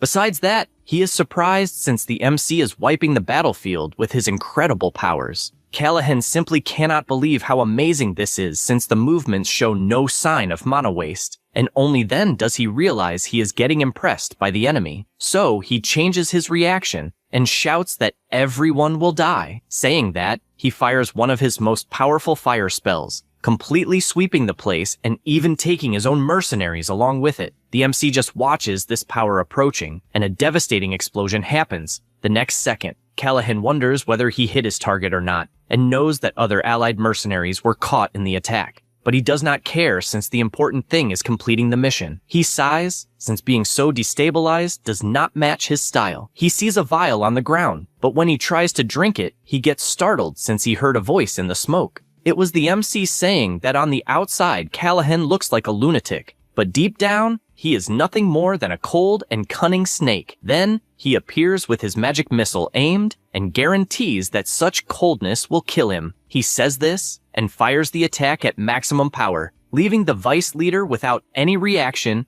and still standing, even after taking the attack that simply pierced through the middle of his forehead, finishing him with that single strike. Aster approaches the body and admits he expected nothing less from the powerful Callahan, since any other mage would have died in the ambush he set. But his reflexes were as good as always, and his last spell ended up working in his favor, since it eliminated other mercenaries and created a smokescreen, and if it had gone on longer, he would lose. After all, his mana is still very low. He starts rummaging through the body until he finds a pouch, since he knows that most war mages do not trust anyone, so they carry their own grimoires. He keeps it since he knows the pouch has a recognition spell, but he will undo it later. Then he looks to the side and tells the professor that he is late. He responds that he was busy dealing with some rats since he captured countless mercenaries. Then he gathers energy in his hand and asks if by any chance the MC is also one of those rats. He responds that he just dealt with a lunatic who is an ally of the Declan clan and still receives such a question. The professor concludes that apparently he showed up on Wenji's orders, then tells him not to worry,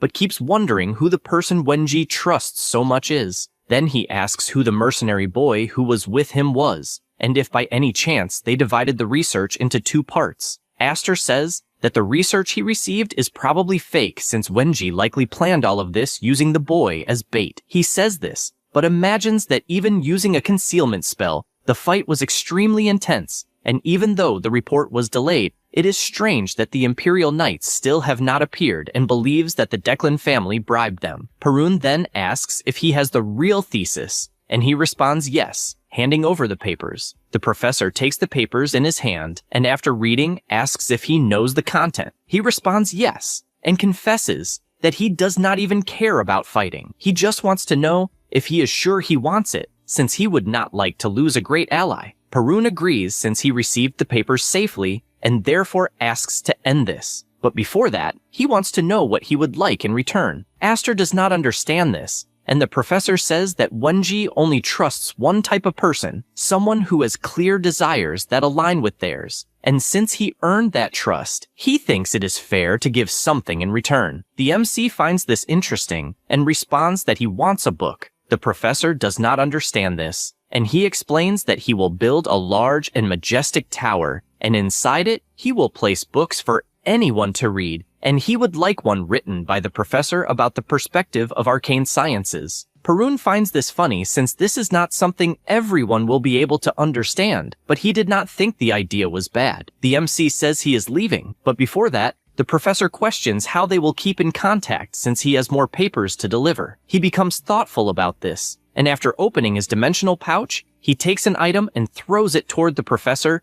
saying it is a communication crystal. Perun takes the item in his hand, and after trying to say something, realizes he is already alone. Sometime later, the Imperial Knights arrived at the scene, and everyone present who was still alive received help. The area was quickly isolated, and the MC, already in his sleepwear, pretends he knows nothing. Damien notices his friend's presence and asks where he was. He responds that he was taking care of some business, and imagines that he has the body of Callahan and the mercenaries. And since the evidence is clear, the Declan family will stay quiet for a while. Then he thinks about his seal, which reacted during the fight, and normally that does not happen, but it was good since it helped him block the powerful attack he received, and therefore he does not complain. It is an elemental technique that mages use often and prevents the caster from being harmed by their own magic. He remains thoughtful about this and concludes that he will have to investigate it further. At this moment, someone calls for him. It was a student introducing himself as Chenbi. Aster asks what he wants, and the boy comments that he fights very well. The MC becomes worried that the boy may have discovered his identity, and if that is the case, he believes he will have to kill him.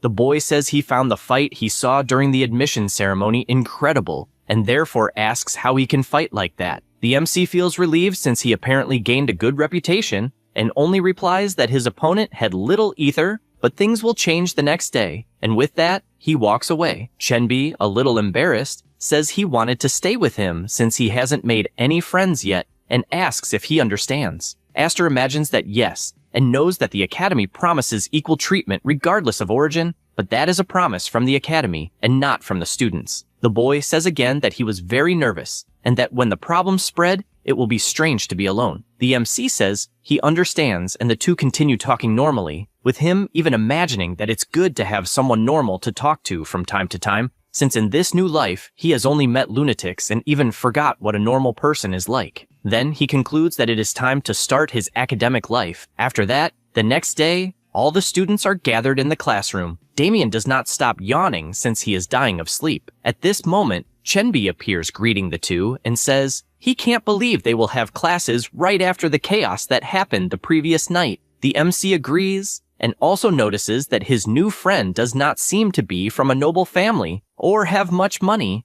but even so, he is not shy, is even cheerful, and seems like a decent person. The boy calls his attention and comments that he discovered their teacher will be Miss Zira. The MC does not understand what he is talking about, and he gets excited to say who she is, since she is a woman who massacred a horde of trolls alone. Right after, the teacher arrives, and the MC finally understands, since in reality, he is talking about Professor Jaira and did not know her real name was Zara, who was at the entrance of the ceremony. She greets everyone, introduces herself, and talks about the chaos of the previous night, but says that something like that could not hinder their studies. She then informs them that she will measure the mana of everyone in the room, since this measurement evaluates the quantity and quality of each one's mana, and she asks if anyone knows which of the two is more important. At that moment, a person raises her hand. The student introduces herself as Arzen and says she does not know if there is a concrete answer. However, she would say that quality is more important, and explains that when facing a mage as powerful as yourself, the one with better quality mana would naturally have the advantage. The MC hears this and imagines it is simply the book answer, since mana quality affects precision and stability, and even if you have a lot of magic, it is useless if you cannot hit the target. But in truth, he knows reality is different. He barely thinks about it when the teacher clicks her tongue, displeased, frightening the girl. She then asks what her family is.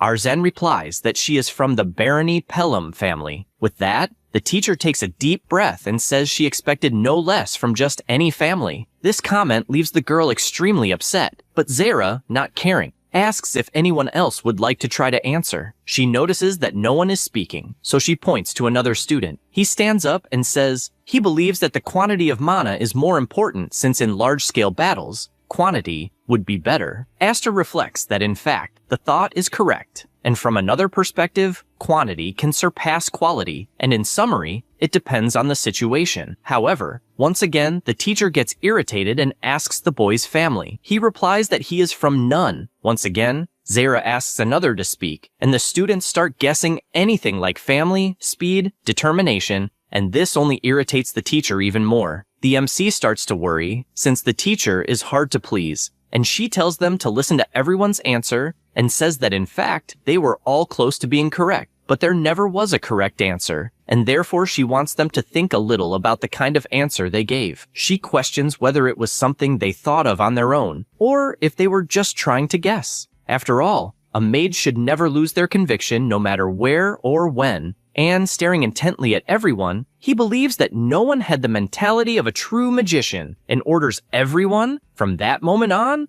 to become real ones. All the students are moved by this speech, as well as the MC, who in the end was right, but found that teaching method crazy. With that, the teacher announces the mana measurement and calls Arzen first. Zara says that the girl will be the representative of Class M3 of the Magic Division since she gave a very good answer, and because of that, she will record the mana levels of her classmates. The girl runs excitedly, and Aster notices that teacher's way of training. Meanwhile, Chenbi is dying of envy since he wanted to do that. Zara asks the assistant professor to proceed, and he, with a cape in hand, removes it, revealing the magic device. The teacher comments that many probably have never seen that magical item, and that it is time to discover everyone's mana level. After all, what she wants is to discover if there is a monster among them. She explains that the student just needs to place her hand on the crystal ball and force the circulation of mana into it. Arzen does this, and feels the crystal overflowing with enormous power until an information appears on it. With that, the number 4 appears in a magic circle. The teacher says that among the various indicators in the magic circle, the main one is the large number in the middle, and explains that it represents the refinement index. In other words,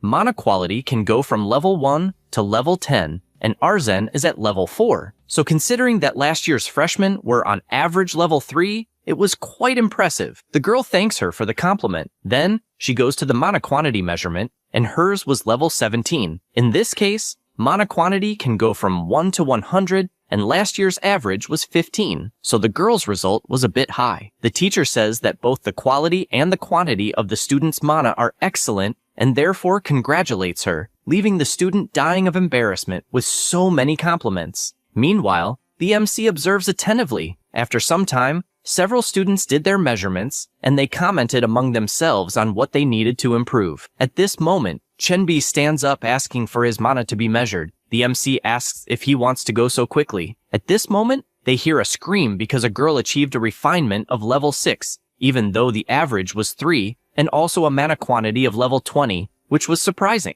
The assistant asks for her name, and the girl answers that she is called Furion de Denai. Aster immediately realizes that she is from the same family as Dahlia, and judging by her hair color, they must be from collateral bloodlines. The assistant admits he is surprised and did not expect less from a descendant of a noble family. She laughs and thanks him. At this moment, Damien wakes up not understanding what is happening, and the MC explains that they are measuring mana. The boy gets excited and shouts because he wants to try, and that shout embarrasses Aster since he is drawing too much attention. The three begin descending the stairs, and the students watching them whisper that the heir of the Blandor family looks too young, and that the person beside him was the one responsible for hitting Exter. He hears all of this and laments it, since he did not want to be known for beating up a child. The assistant asks Damien to try, and the boy asks if he just needs to circulate his mana into the crystal. He says that, and starts doing what he was told. Right after, everyone becomes terrified as they cannot believe what they are seeing, because the mana quality reached 9 points, and the quantity 67,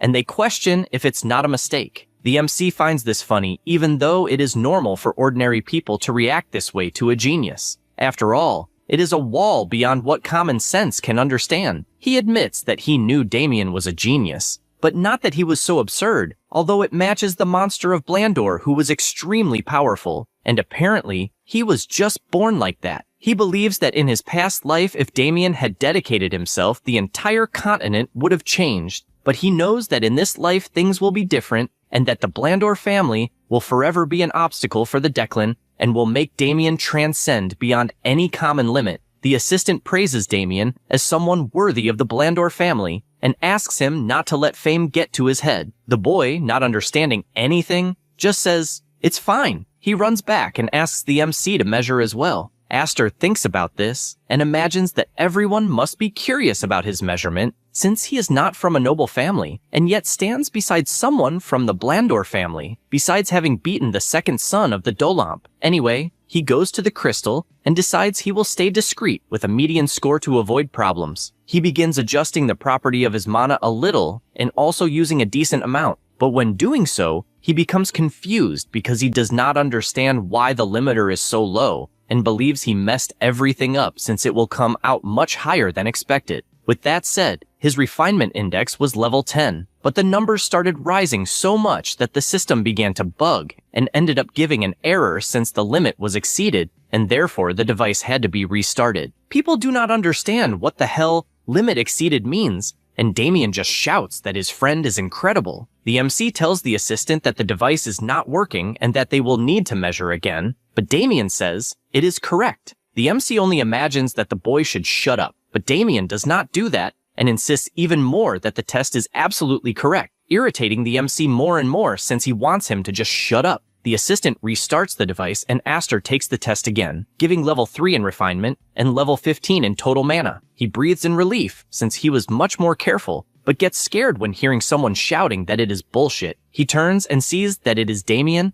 and asks where he learned that curse word. The boy, completely irritated, replies that a friend taught him that when something is a lie, you call it bullshit, and therefore he thinks all of that is bullshit. The MC begins to sweat cold since apparently he can no longer speak carelessly near Damien. After that, in the afternoon, in the first magic department, Zara is restless, and all she imagines is the renovation of the second magic department and the attack by Declan and the mage called Callahan against Professor Perun. However, she knows that this professor was quite famous in the past, and therefore should be able to handle it. At that moment, the assistant approaches and says he has the measurement results in hand. He delivers the report, and she notices that the level of that semester is quite average, and soon sees that Damien had a suitable score for the greatest talent in the family's history. However, her surprise comes next. Since in Aster's report, it was stated that he had to redo the test due to an error, and the error code was limit exceeded. She becomes intrigued by this, and ensures she will keep an eye on him. Meanwhile, Damien asks if it looks good and shows a mana dragon. The MC replies that it looks good. The boy feels relieved, but Aster says it would be interesting to make it a bit more dynamic. Chenbi is surprised by everything he is seeing, since even the great Furion managed to manipulate only one spiritual body, and Damien is playing with mana as if it were nothing, concluding that the world is truly vast, and that he himself is nothing. The MC observes the boy like that, and even understands the feeling, although unfortunately, it is necessary to just face reality and move forward. Damien calls the MC, and with a smile on his face says that the day was fun, and that he definitely made the right choice in entering the academy. He is surprised and sighs, since he thought it was good to hear that. Sometime later, the MC takes Callahan's spatial bag since it is locked, and he needs to understand the principle of the magic, because he will be able to easily break the owner's pattern. He knows that with the right tools, he could finish in less than a week, but had to keep hiding. However, he knows that he did not spend all his time only on that, since he transformed the elixir he received from the Blandor family and absorbed it. He also managed to gain a considerable amount of knowledge at the academy, but his current focus is discovering what is inside the bag, and after managing to unlock it, he sees that it contains some potions,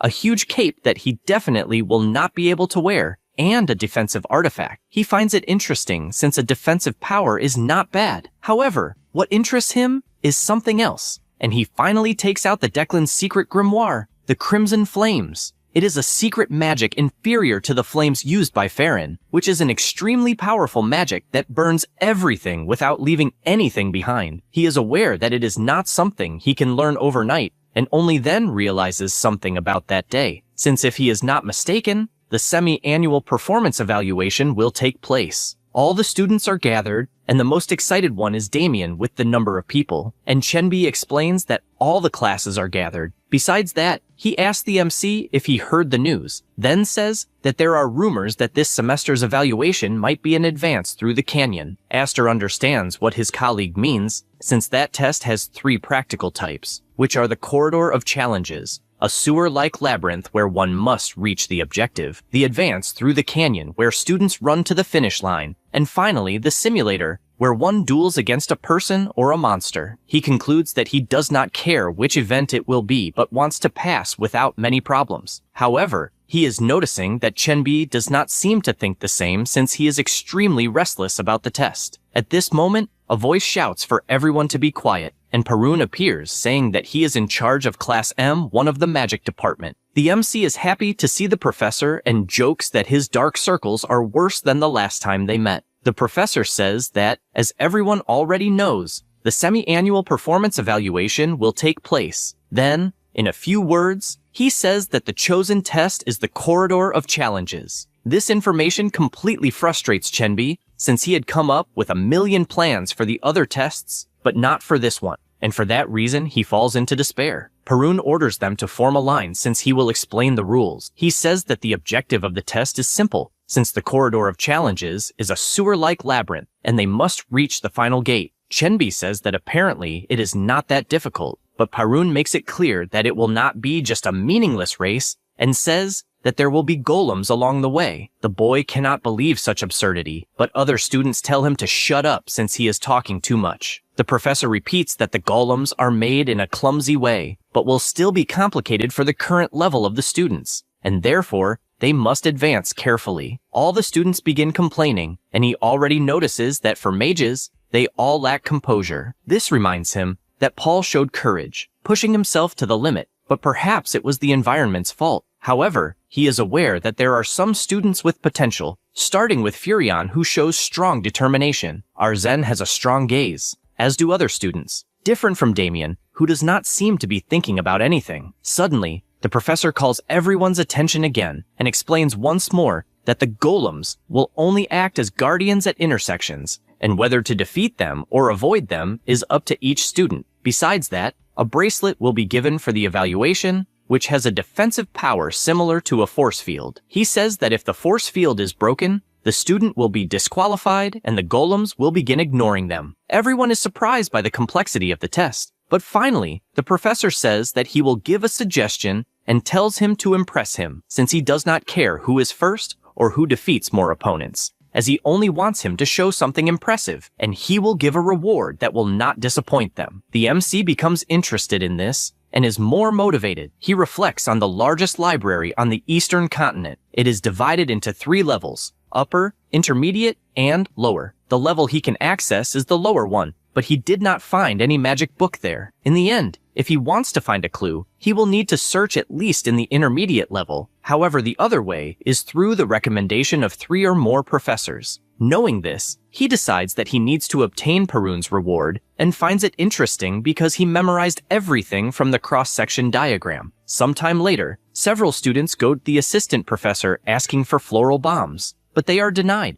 Another asks for a golem controller, but is also denied. Aster notices the mess, seeing everyone acting like leeches. Then, he looks to the side and sees Damien asking for 20 vine seeds. The assistant professor says it is not a problem, but does not understand since the boy's main element is another. Damien then uses his power on the ground and says that he has no main element, but can use plain magic. Chenbi observes from afar and becomes increasingly frustrated. The MC notices this, since even Damien, who is always joking around, is making his preparation, and therefore wonders if the boy will finally come out of his shell. At this moment, the professor informs everyone that he will give each person's starting point, and it appears on the panel. Damien says goodbye, as does Chenbi. Aster reflects that 6 people will start at his starting point, and he doesn't even know their names. At this moment, someone approaches asking if his name is Aster, and the MC immediately notices they are not people from room M3, and that he has never seen faces so arrogant and detestable. The guy introduces himself as Dibe, and since he saw the MC fighting Exter, he wants to make a proposal. He says he will buy the bracelets of those the MC eliminates, and states that he will pay 30 gold coins for each, and excluding Aster himself and Diba himself. In the end, he could receive 90 coins. He imagines that 30 gold coins is what a plebeian family earns in a month, and wonders if he will really give that for a single bracelet. The boy reinforces that, for a beggar from the Grey District, it is not a bad offer, and believes the young master is protecting himself, but doesn't know how long it will last since he should be looking for ways to survive. The MC thinks he is not completely wrong, and that others might even call it cowardice or create resentment. However, they are doing the best they can with what they have. He asks why 90 gold. Deeb asks if that is not enough, and says he can offer 35 gold per bracelet. However, Aster still says it is wrong and points to the 3 people who will enter together, but also points to the other 3 boys, since including them, there are 6 people, and therefore wants to know why they are removing themselves from the count, since the deal increased to 35 coins each, meaning the total should be 210 gold, and that is how it should be counted.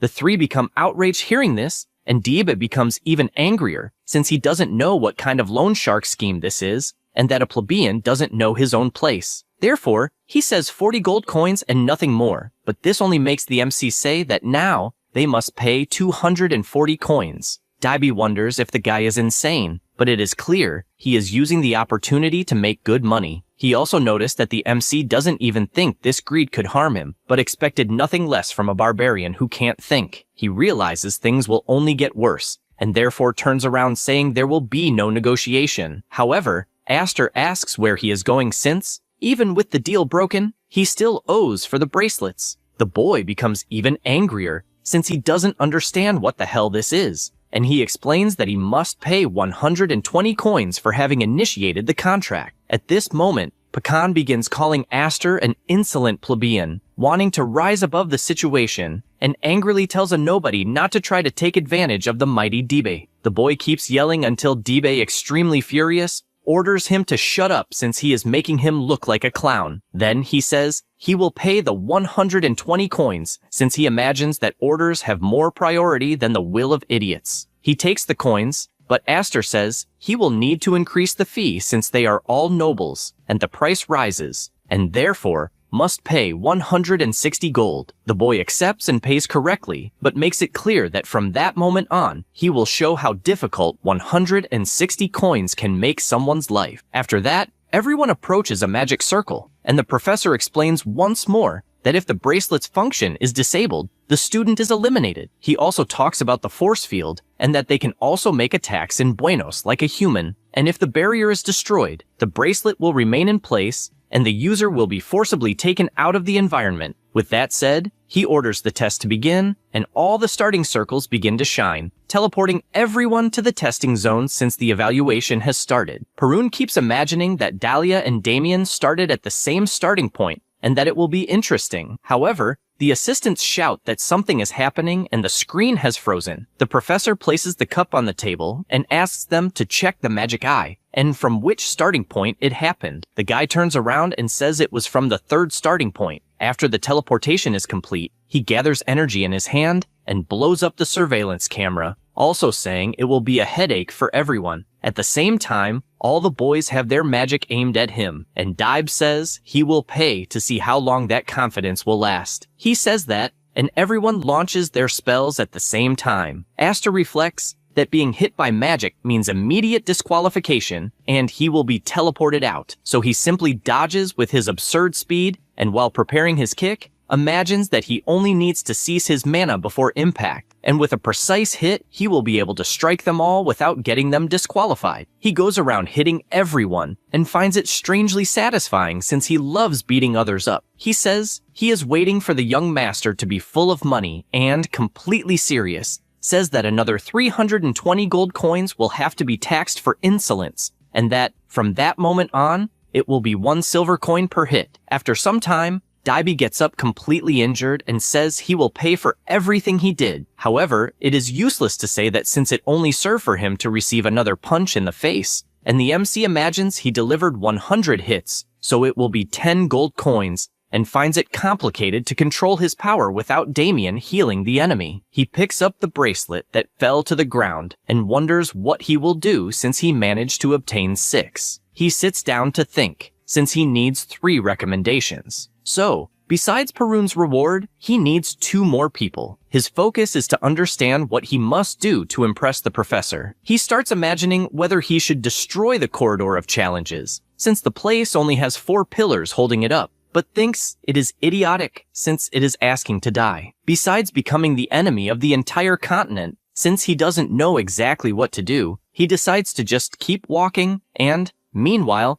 imagines how his friends are doing. Meanwhile, elsewhere, 2 boys are completely terrified, warning that if it continues, everyone will be disqualified. Damien, with a golem formed on his back, says there is no way he will let anyone pass. The boys run away since they have no idea how a golem is being controlled with vine seeds. One of them trips and falls to the ground, and when he turns around, he is terrified since the golem is about to crush him. Somewhere else, Chenbi only tells everyone that he just wants to pass the evaluation and nothing more, but in the next second he screams while hiding, asking them to stop attacking, but it is useless. The girls are getting tired from using so much power. He hears them talking and sees an opening to run away without being seen, so he flees at high speed. However, halfway through, he notices something since his bracelet simply stopped working, and he becomes completely frustrated, trying to understand whether he was hit by some magic without noticing, and was therefore disqualified. He sits down waiting to be sent outside, but finds it strange since it doesn't happen. Suddenly, a voice echoes in his head, asking if he can hear and giving its greetings. He is startled since the voice he hears is not from someone in the academy. The voice says that most must have guessed who is responsible for it, including the reason they are there, and for the one who suspects its identity, the message is for that person. It informs that it has no request, and that they are only there to receive the consequences of angering a powerful being. Then it gives its final warning, assuring that all the students will die since there is no escape. The assistants panic because they do not know what the hell is happening, but Perun simply tells them not to panic and to go after the teachers,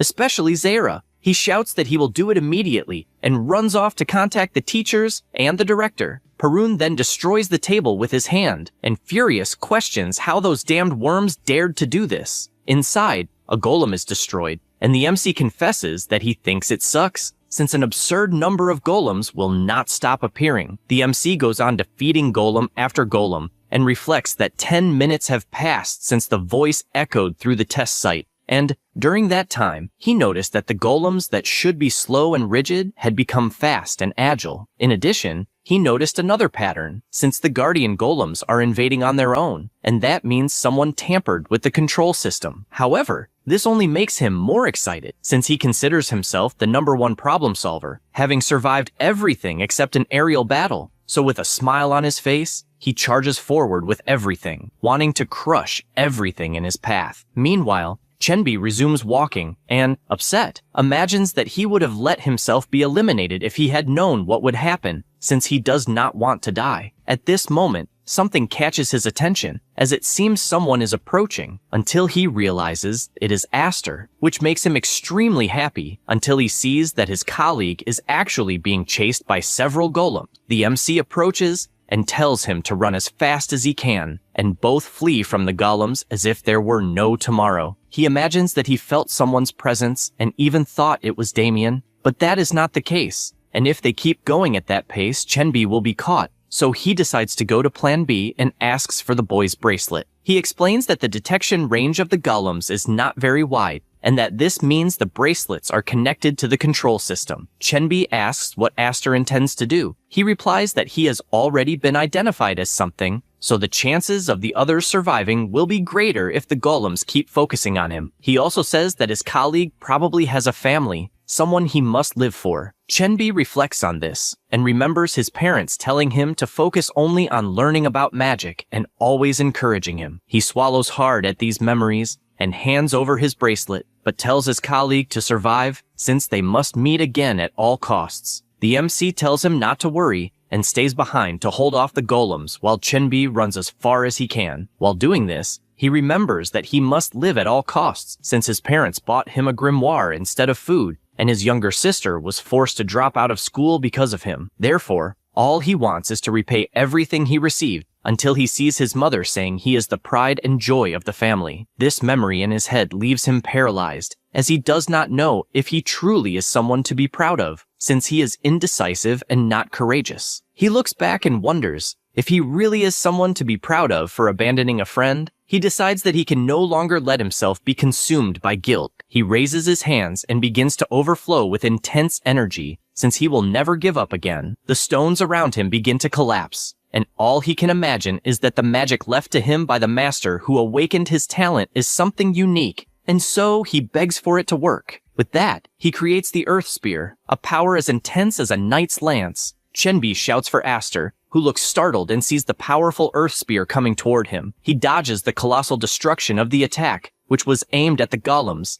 and only then realizes that the magic he witnessed not only changed the shape of the rock that makes up the trial hall, but also its very substance. He sees the destruction the attack caused, and all he can imagine is that the power is at a level so difficult that his friend should not be able to handle it. In fact, Chenbi was completely injured from using this power, and, as he falls, the MC catches his body in time before his head hits the ground. The MC calls for him, and the boy says that his master taught him the spell called Earth Spear and believes it is a grand name. However, Aster replies that it is not that grand, but also not completely dull, and warns that, in truth, whether it is grand or not depends on the caster. Chenbi's voice begins to weaken, but Aster pours a potion into his mouth and tells him to stop the drama since it is not as if he would die from using that power. Then, he thinks about what he should do since he cannot take him along and also cannot leave him behind. So he begins using his detection magic and notices a presence a little ahead in the labyrinth. With that, he instructs Chenbi to go in the other direction, and when he finds a fork, he should continue to the right until he meets the other students. The boy understands the instruction, but asks what he will do. The MC looks to the other side and notices that the flow of mana toward the control room is strange, and therefore answers that there is something he needs to do first.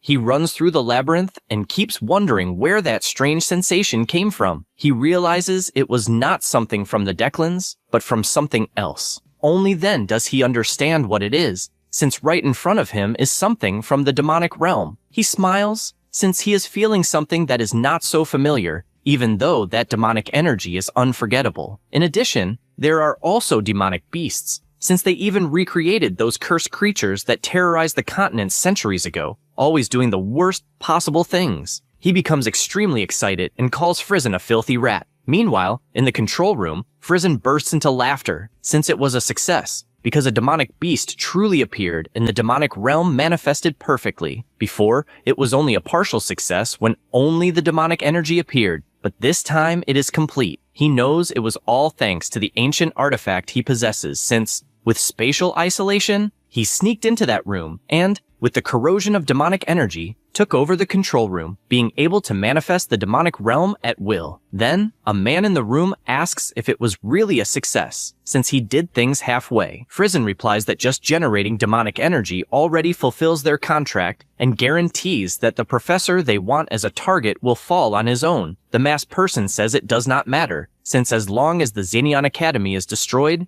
that is great. Frizen agrees and calls him the watchdog of the Weimar family. The man tells him to shut up if he wants to stay alive. Frizen reflects that the guy is nothing more than a vassal of the Declans, who goes around putting on that fake bravado, but he will endure it, since when the contract ends, he will gain his own laboratory. Then he smiles, since the most important thing is to create the demonic realm, because he will be fulfilling a hidden desire and finds this joy addictive, as it is the Society of Forbidden Magic. Salvation. The man then asks how much time is left until they gain control of the core. Since a student is approaching, Frizen does not believe such nonsense and comments that the first test subject has finally appeared. The man does not understand what he means by test subject, and Frizen asks if by any chance he is curious, since he must want to know what happens when a human is exposed to so much energy like this. He explains that according to ancient texts, it is different for humans, humanas, or ether, as they will undergo beastification. Frizen continues thinking about what he should do, since along the way, there are golems and demonic beasts, so there is nowhere to run, and he will be forced to retreat. Suddenly, the MC completely changes his expression, frightening both of them, and, smiling, tells Frizen to wait for him. The masked man, upon hearing that a student knows Frizen's name, questions whether he has seen the boy before. Frizen replies that he has not and has no idea who he is, and does not even have the slightest notion of how he knows his name. In addition, he is shocked to see that the MC pulled several test bracelets from his pocket, and cannot believe what this might mean, since he deliberately attracted the monsters. Aster prepares himself, and, with his absurd speed, jumps from monster to monster, placing the bracelets on them. This causes the golems to focus on the demons as targets, while the MC merely watches them destroy each other. Frizen goes mad over this, since his babies will be destroyed. In addition, he does not understand how the hell a student can be so fast. He screams desperately, ordering his creatures to stop the intruder, but with such absurd speed, there is nothing they can do until the control room is destroyed. The two cannot believe what they are seeing. The MC then greets Frizen, saying that they have finally met again. Elsewhere, Chenbi is frightened, since right in front of him, he manages to find Damien, but the latter is playing with the golems as if it were nothing. Another person also arrives at the location, and Furion questions how Chenbi got there alone. However, before answering, he notices that she is wearing a bracelet and therefore shouts for them to throw the bracelets away, since the golems are tracking them through that item. However, another girl approaches, saying that this is a testing site, and that therefore, it makes no sense to trust someone who tells others to throw away their bracelet, so once again, she wants to know if he is perhaps trying to steal everyone's bracelet. He is startled by that expression, since he did not mean that. Once again, she asks if he is trying to take everyone's bracelet, and he asks if she really believes that, given the way things are, the bracelets have any importance, and explains that they are linked to the control system and are acting as trackers. She questions how he discovered this, and he replies that Aster told him moments earlier. She smiles, finding it amusing, and says that apparently he was deceived by a vagabond from the gray zone,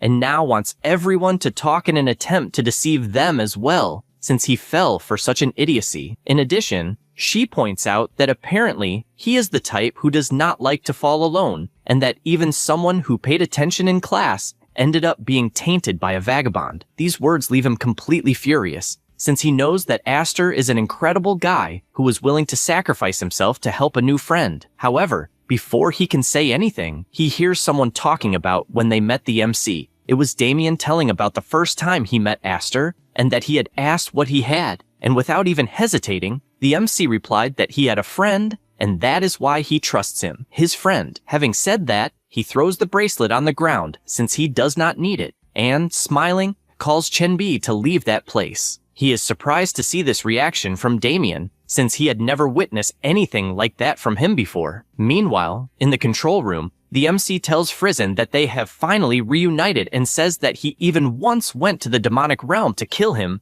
and did not expect them to meet in that place. Frizen calls him a lunatic, since he does not even know the MC nor the demonic realm that he mentioned, and orders the hunting dog to protect him. The masked man asks if this really is the first time they are seeing each other. He replies that it is, and Mordor turns around saying that he has a contract and therefore has no choice, and warns Aster that he will have to die without even leaving traces. The MC soon realizes that this is the Weimar family, a vassal of the Declan. Wind magic is this family's secret magic, a prestigious family known for its speed and piercing power similar to that of an archer, and the man is considered a dog, a being who acts like a true hunting dog on the front lines of a hunter. Thinking about this, he questions why the Weimar dog is together with a rat. Mordor is surprised, since he also knows who they are. Suddenly, Aster shouts, since he asked first, and angrily questions why the hell the Weimar dog is with a rat like Frizen. The masked man does not understand why the hell a boy is screaming like a madman,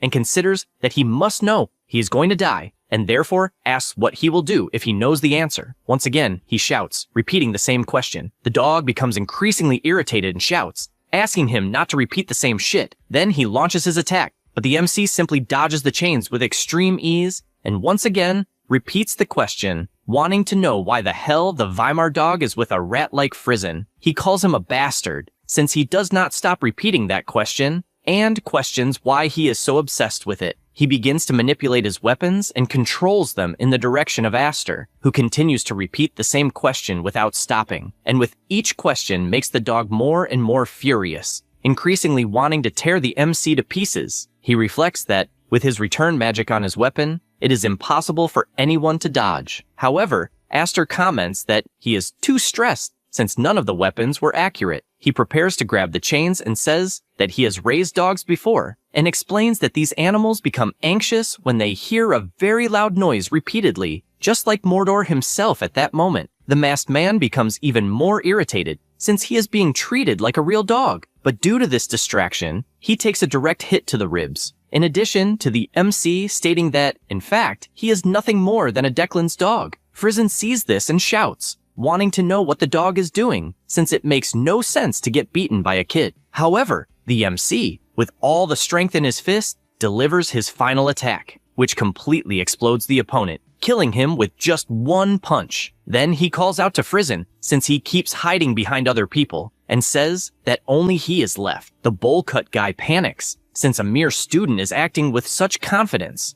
But before he can do anything, the MC appears with the dog's weapon and cuts off the guy's arm, leaving him with nothing to do but scream in pain. Then, he tells him not to come any closer, since he does not even know who the hell he is. After that, he thinks of something, and says that if he is killed, he will not be able to stop the demonic realm, and therefore wants to know if he is planning to let his friends die. The MC asks what the problem with that is, and even says that he will wait until the demonic realm devours everyone, and with his frightening expression makes it clear that he will be next. So he should laugh as much as he can, because soon he will never do that again. Frizen becomes increasingly frightened, since he does not understand how the hell a mere student can have so much swagger, considering that it is not just demonic energy, but an entire demonic realm. And even so, he does not care if his friends are devoured, and he questions whether he is even human. Then, once again, he claims that only he himself can stop the demonic realm. The MC approaches at high speed and with a slap, knocks the gauntlet out of the guy's hand. He is shocked, since his artifact was ripped away, and he did not even see when it happened. Aster asks if he really believes he is the only person who can use the artifact. Then he places his hand on the crystal and begins to overflow his energy. Frizen does not understand how the hell a mere boy knows so much, and the MC replies that he could not forget it, since he was the one who taught the young master the forbidden magic. Now, about this forbidden magic. The young master managed to come out alive because of the blood that runs through his veins. However, Phrasen did not have the same luck, since the Declan accused him of countless crimes and decided to execute him. Because of this,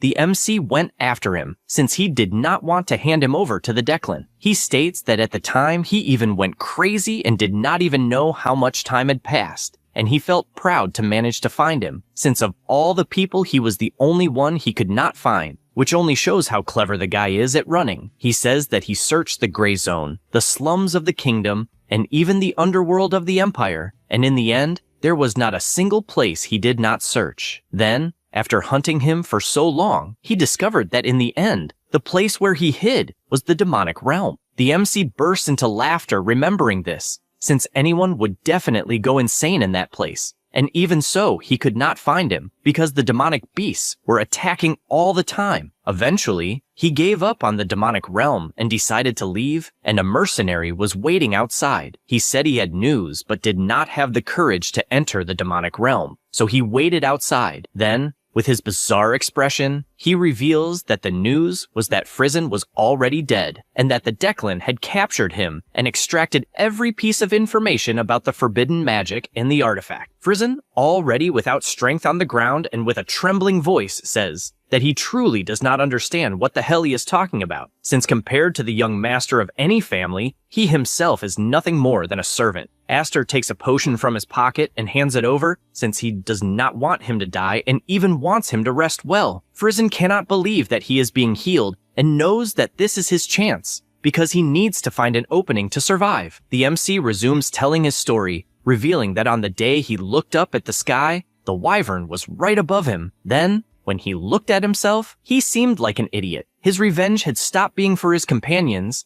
and had become merely a form of emotional release. Phrasen realizes that he has an opening to escape, but the MC places his hand on his face and slams him into the ground, at the same time that the MC shouts that he has finally found him to take his revenge. He is excited, since the wait was long, and he even went after the knowledge he had left behind several times, such as information about the demonic realm and the forbidden mana of that disgusting artifact. He activates his magic toward the chains and pulls the weapon into his hand, thinking that he will recreate every detail of the pain he felt and that it will be fun. Phrasen starts crying from how scared he is, even without understanding what the hell is happening. Meanwhile, in the labyrinth, the golems are being destroyed and the professors are working at full capacity, since they need to find the students as quickly as possible. Felina, on the other hand, is furious about the whole situation, especially because she spent 2 hours on a damn ancient magic. At that moment, someone calls her and shows a crystal ball, also saying that all spells have been dispelled and that the internal magical eye system has been restored. She takes the crystal ball in her hand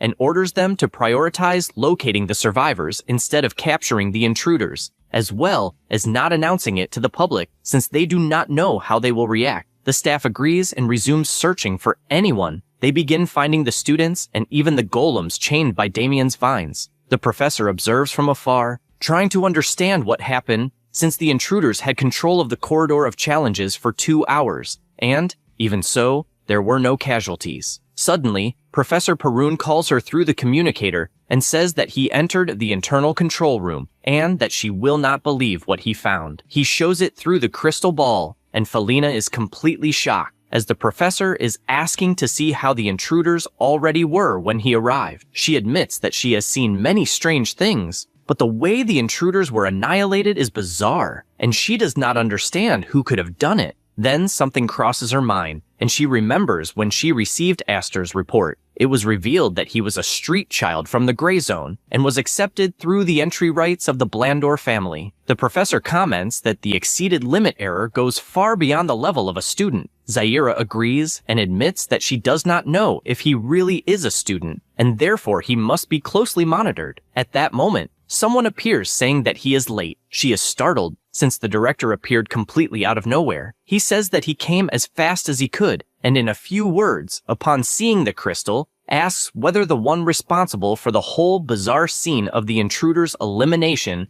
was the MC. After that, on a rainy night, the MC reflects on something about that world. Every mage has something called an inner demon, a cursed thing that appears without any warning and completely destabilizes their mind. It is something very frequent, and that never ends well. In his past life, there was nothing like that, and as a mercenary who did whatever he was ordered to do, even seeing companions die was part of the job. He concludes that if his companions had not died because of a forbidden magic, he probably would not be so furious. He even believed that he had buried that rage, but his emotions exploded when he was in the corridor of challenges, somehow becoming the seeds of an inner demon. He realizes that it was like the old days, since, as if he were carrying a bomb in his chest, he could explode at any moment. He stands up and simply thinks that he is an old mercenary and that there is nothing more familiar than uncertainty. Finding this level of tension good, he takes the book out of storage, since a week has already passed since the incident in the corridor of challenges,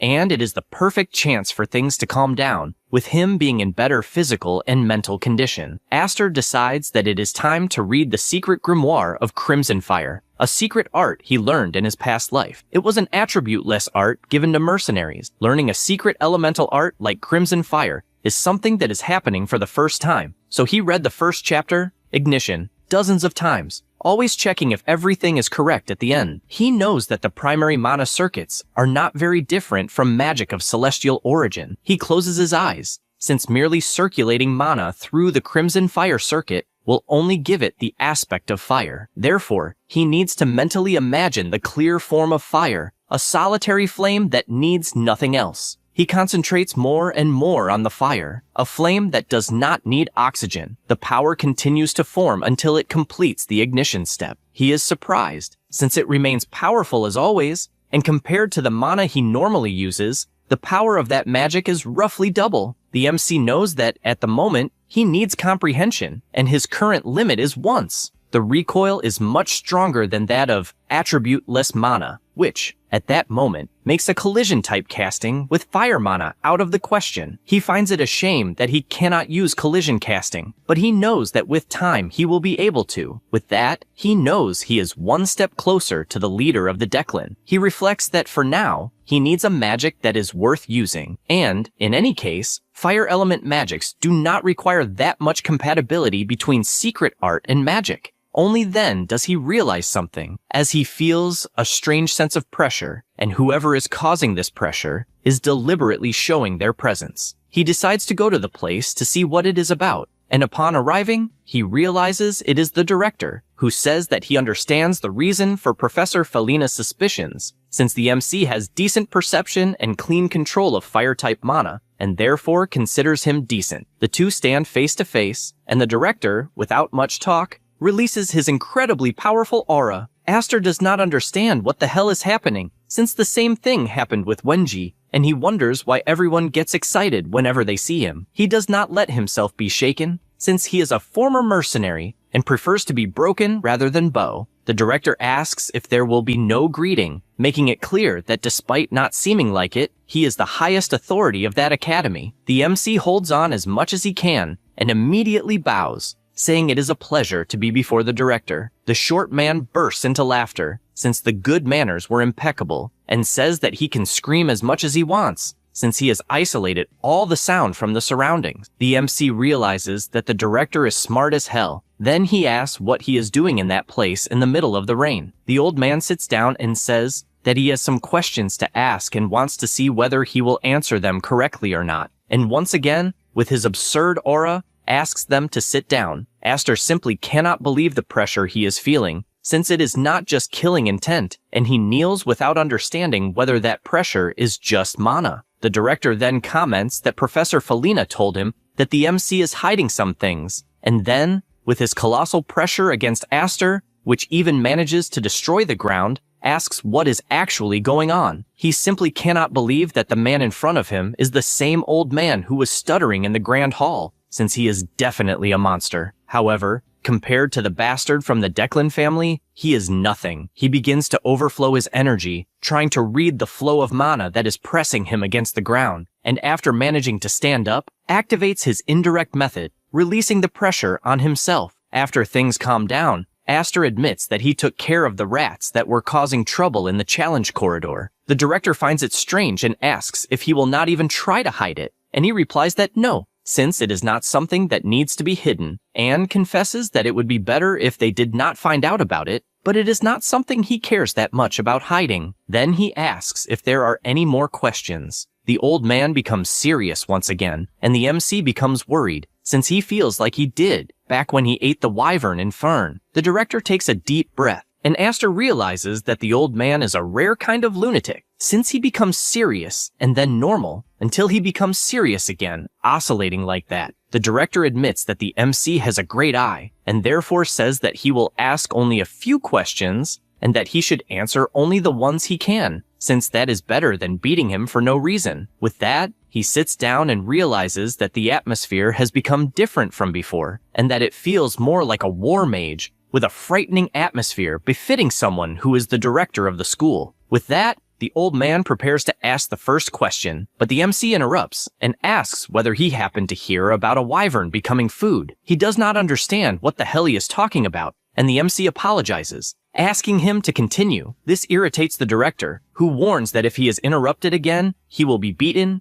and that, as he is younger, he must show respect, since there are no teachers on the battlefield. Aster does not understand what the hell he is talking about, since that place is not a battlefield, but since he knows that the strong decide the rules, he obediently kneels. The old man realizes that he can finally speak seriously, and, getting straight to the point, questions what kind of scum the invaders were to have been left the way they were. Before answering, Aster asks what he intends to do. He replies that he will crush them, since the Emperor will approve, and with that, he will gather his old companions once again. The MC reflects that these so-called old companions must be war mages or powerful knights, so they are not ordinary people, and therefore answers that those responsible were the Declans. The old man is left speechless upon hearing this, and asks whether he happens to know a mage who became wyvern food. He replies that he does not, and the director comments that he does not either, and that he is sensing inconsistency in his answer, and therefore wants to know what he is hiding. Aster gets pissed, since the old man is as sharp as ever,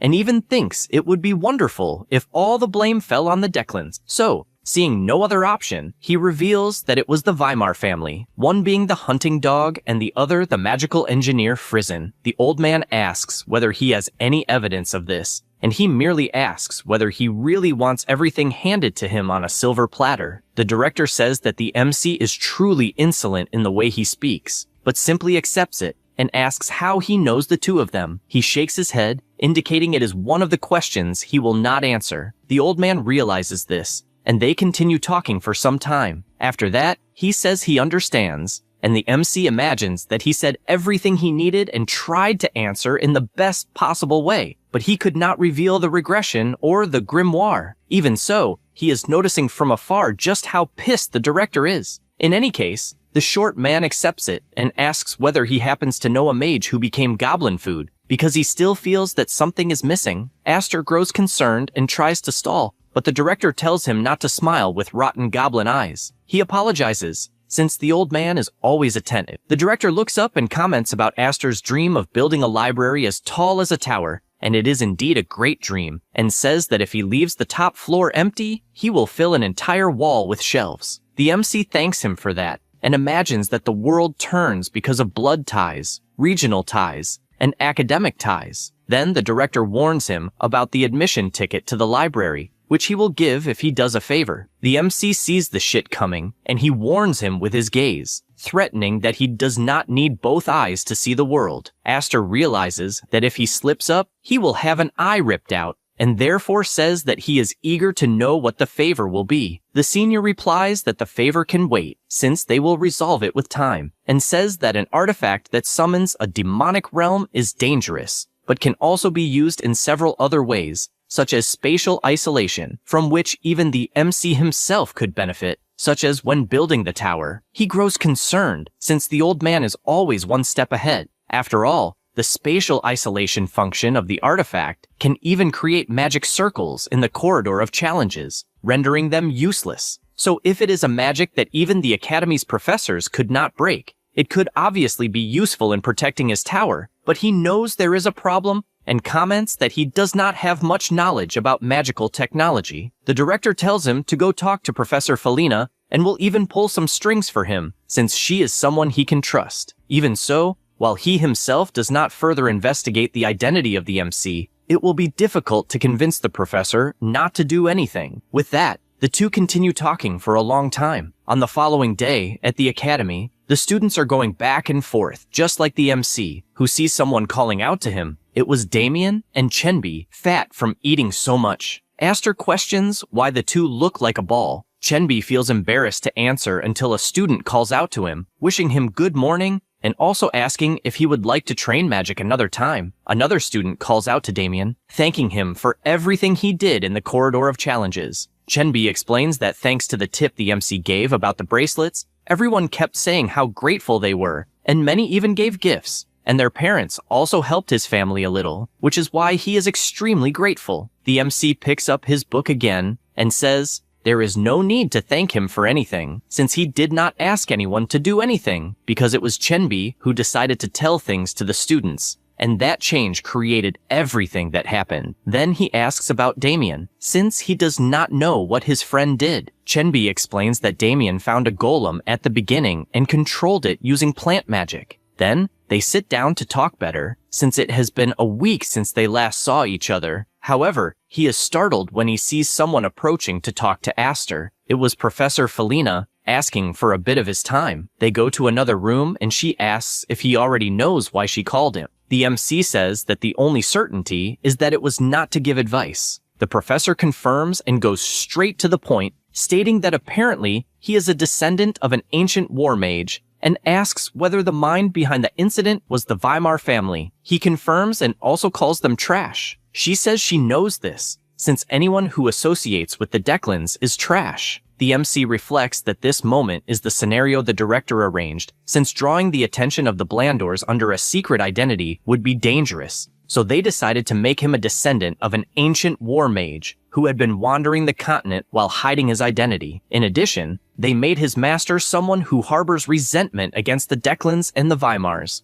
And this is good, since it matches what he truly feels, making it the perfect scenario. Felina confesses that there are many suspicious points, but since it was the director who reported everything, she will let it pass for now. Then, embarrassed and fiddling with her hair, she says she will cover everything up, since he does not seem to be a threat to the academy. Seeing this, the MC calls her attention and points out that he himself is a student while she is a professor, and the age difference might be a bit high. She becomes even more flushed upon hearing this, since she cannot believe what she is hearing. That's all, folks. If you enjoy the video, subscribe and hit the bell. Thanks.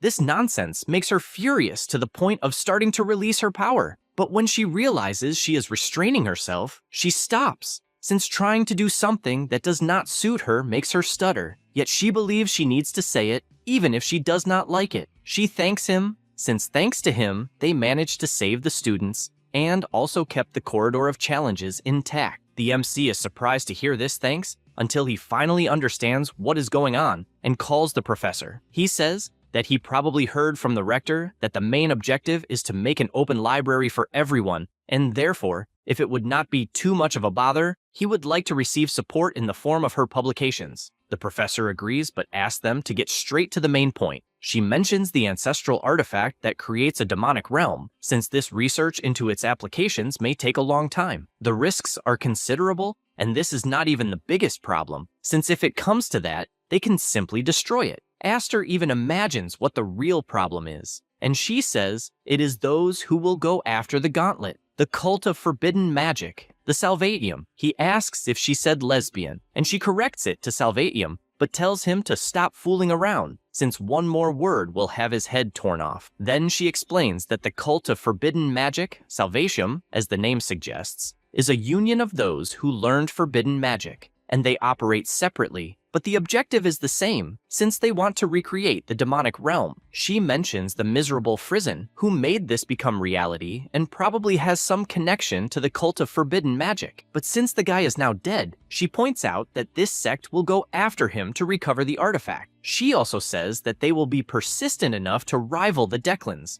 and, despite not knowing how strong the MC is, becoming a target of the cult of forbidden magic is a death sentence. The MC imagines the possibility of losing his life, but this excites him, since it means it will be inevitable that he fights a certain person, and in the end, it is not something to worry about too much, since he can simply crush them. He says he will keep everything in mind. The professor is startled by that confident look. Even while in trouble, the MC opens his dimensional storage, since he would like to ask her to study the artifact, and places the gauntlet on top of the table. She realizes that he has very impressive ambitions and assures him that she will study it. At that moment, an employee opens the door calling for Felina and reports that exactly at that moment, the leader of House Declan has arrived. Aster cannot believe it. The carriage transporting the leader draws closer and closer, and both the director and the two professors are already positioned to receive him. Dexter looks straight ahead, since he is facing the boy who is currently the leader of House Declan. He knows he is a genius who received the title of Archmage at 30 years of age and became the leader of the family. However, what is even more well known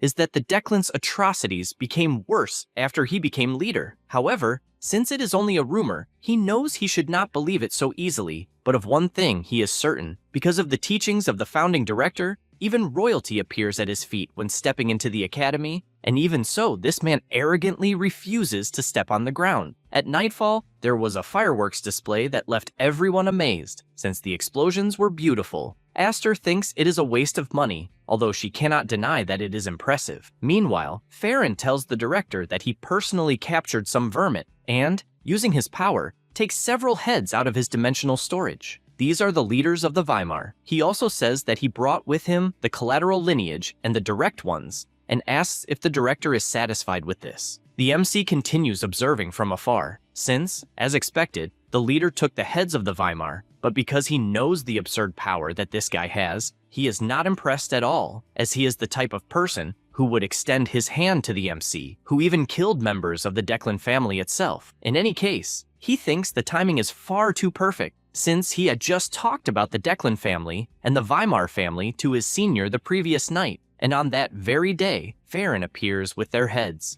and he does not know whether it was luck or if the guy is pathologically meticulous. In any case, the MC knows that the guy is still a human, and that in his past life, he was an incomprehensible existence whose feet he could not even see. But confidently, he sees this leader as nothing more than a huge mountain. Thus, in this new life, he knows that he can climb up to the leader's neck to put an end to him. He knows that what Farron did, a grand display of the Weimar lineage, was quite impressive, but in this case it went a bit beyond that. He will send a direct descendant of the Declans as a student of the academy. In other words, a powerful card known as a hostage, something that only a prestigious house could use. Now, whether the two planned it together or not, the Imperial side immediately announced the enrollment of the third princess in the academy. However, that story is for later, since at the very least they will enter next semester and at most next year. The festival continues, keeping everyone excited. This is the Pistiniki Festival. It is a celebration of victory for the students who were mobilized during the era of the war. The MC imagines that the academy must be treating the incident of the Corridor of Challenges as equivalent to this. But it is also a good excuse to raise the academy's monotonous atmosphere. Perhaps because of that,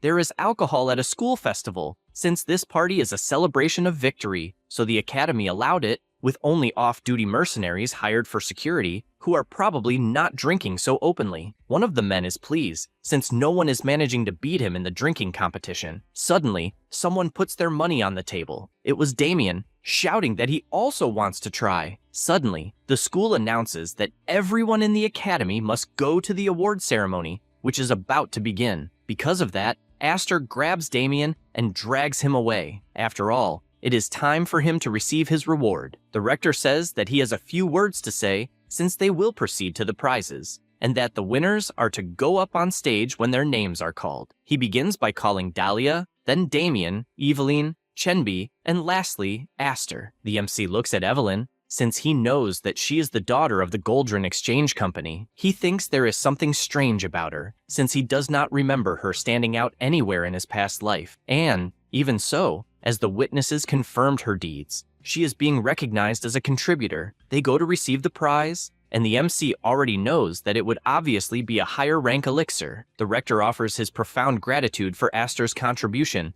and Aster asks if he needs to return the box, since it is not even pretty and is just trash. Dexter warns that if he finds it in the incinerator, he will throw him in as well. The MC imagines that apparently he will have to burn it in secret. With that, the award ceremony came to an end, and the group walked all around, enjoying the festival. After the next fireworks display, the MC becomes pensive, since on the day he builds his tower, he will want to splurge in the same way. Right at the top of the tower, the view would not be much, so they decide to watch from the top floor, where it is possible to see the ground, and they will hold a festival that lasts an entire week. And the finale will be the Sage's Ascension Ceremony, with the great sage Aster riding a wyvern that ushered in a new era for the continent. After that, the next day, an owl appears in his room and he takes the note tied to its leg. The only message written was the usual place, and he immediately realizes it is from his senior. He thinks that this summons on the morning right after the festival was something bold, but he jumps toward the marked location. After arriving, Aster observes that the building has been used since forever and was also used by many mercenaries, but it is abandoned and forgotten by the Academy, making it perfect for secret conversations. He announces his arrival, and the rector tells him to enter, even offering tea. The MC asks the reason for being summoned so early, and Dexter says he had a favor to ask and had even mentioned it before. He remembers that the rector did ask for a favor in exchange for the library pass. The old man puts his hand in his pocket, saying it is a simple favor, and shows a letter that must be delivered to a friend of his. The MC does not like this at all, since he senses trouble, and big trouble at that, so he asks where he has to go. The rector says he asked some old companions and managed to find out where his target is, and that he is hiding very well. He says it is in the great forest of Hammern, and Aster already thinks this is a pain. That is because this great forest has been preserved since ancient times, and throughout its vast land,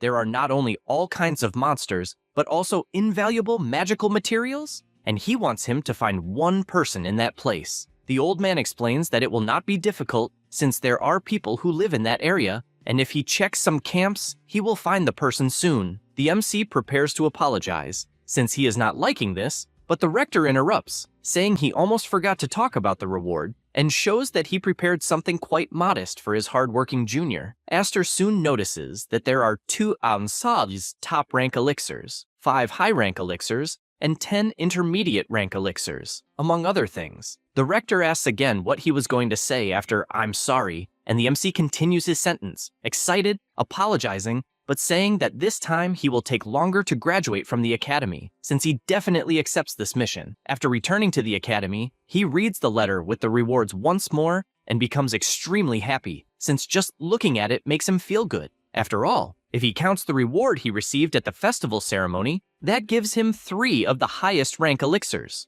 In addition, he also gained a voucher from the Iricane Artifact Production Workshop. It is something prestigious, where even noble families would have to show respect and wait their turn. The value behind something like that is far too great to refuse, and as expected, the rector had been hiding something. The old man says that originally he intended to call the guy back to the academy, but with the demonic kingdom, the Declan, and all the chaos that had been unleashed, he decided to ask this old friend for help, and emphasizes that this request for help will also be to help the bastard finish his personal duties. The MC, smiling, asks if by any chance there is no consideration. He argued about this job, which looks more like a scam, and wrung out some extra compensation, and almost got beaten to death for being too fair. He takes a deep breath and starts thinking about using the top-rank elixir to increase his mana capacity, but since he now has 3, he does not need to be so fixated on his mana capacity. A technique created by taking the strengthened bodies of the knights due to ether as a reference is called the mana body. He knows that it is a technique that allowed him to surpass the limits of a mercenary in his past life, and,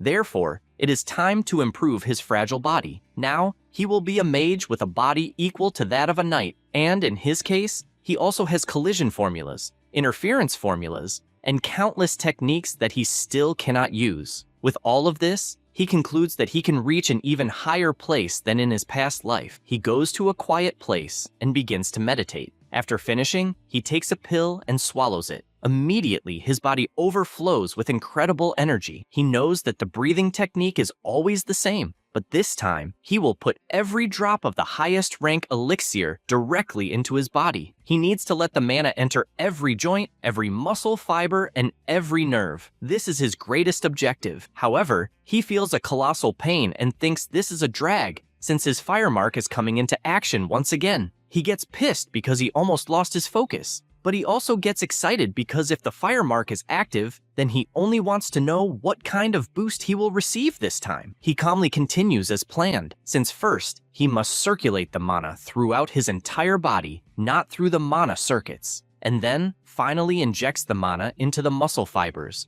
which makes him feel an incredible pain to the point of thinking it is madness, as it feels more like torture, since his muscles seem to be getting torn apart little by little. He questions whether he really needs to feel so much pain, since, unlike his past life, this one is very good. The power becomes increasingly intense under the fire mark, and he screams with all his strength to the point that the Academy almost hears it. After some time, the process finally ends, and he realizes that, for some reason, it seems to have gone beyond simply ending. The durability of his body still cannot fully withstand the potency, but even so, with only his flesh strengthened, he would not lose to a knight. Once his body matures and goes through proper physical training, a mage will finally be able to defeat a knight with his fists. And this will not be a dream. Excited, he bites his finger because he wants to test his regeneration. But the force was so great that it caused a huge tear without him even meaning to. Since he held back, he notices the wound he caused, as he did not plan to go so deep. But he knows it should heal in about 15 minutes. However, before he even finishes thinking that, his injury is already healed. He simply cannot believe it,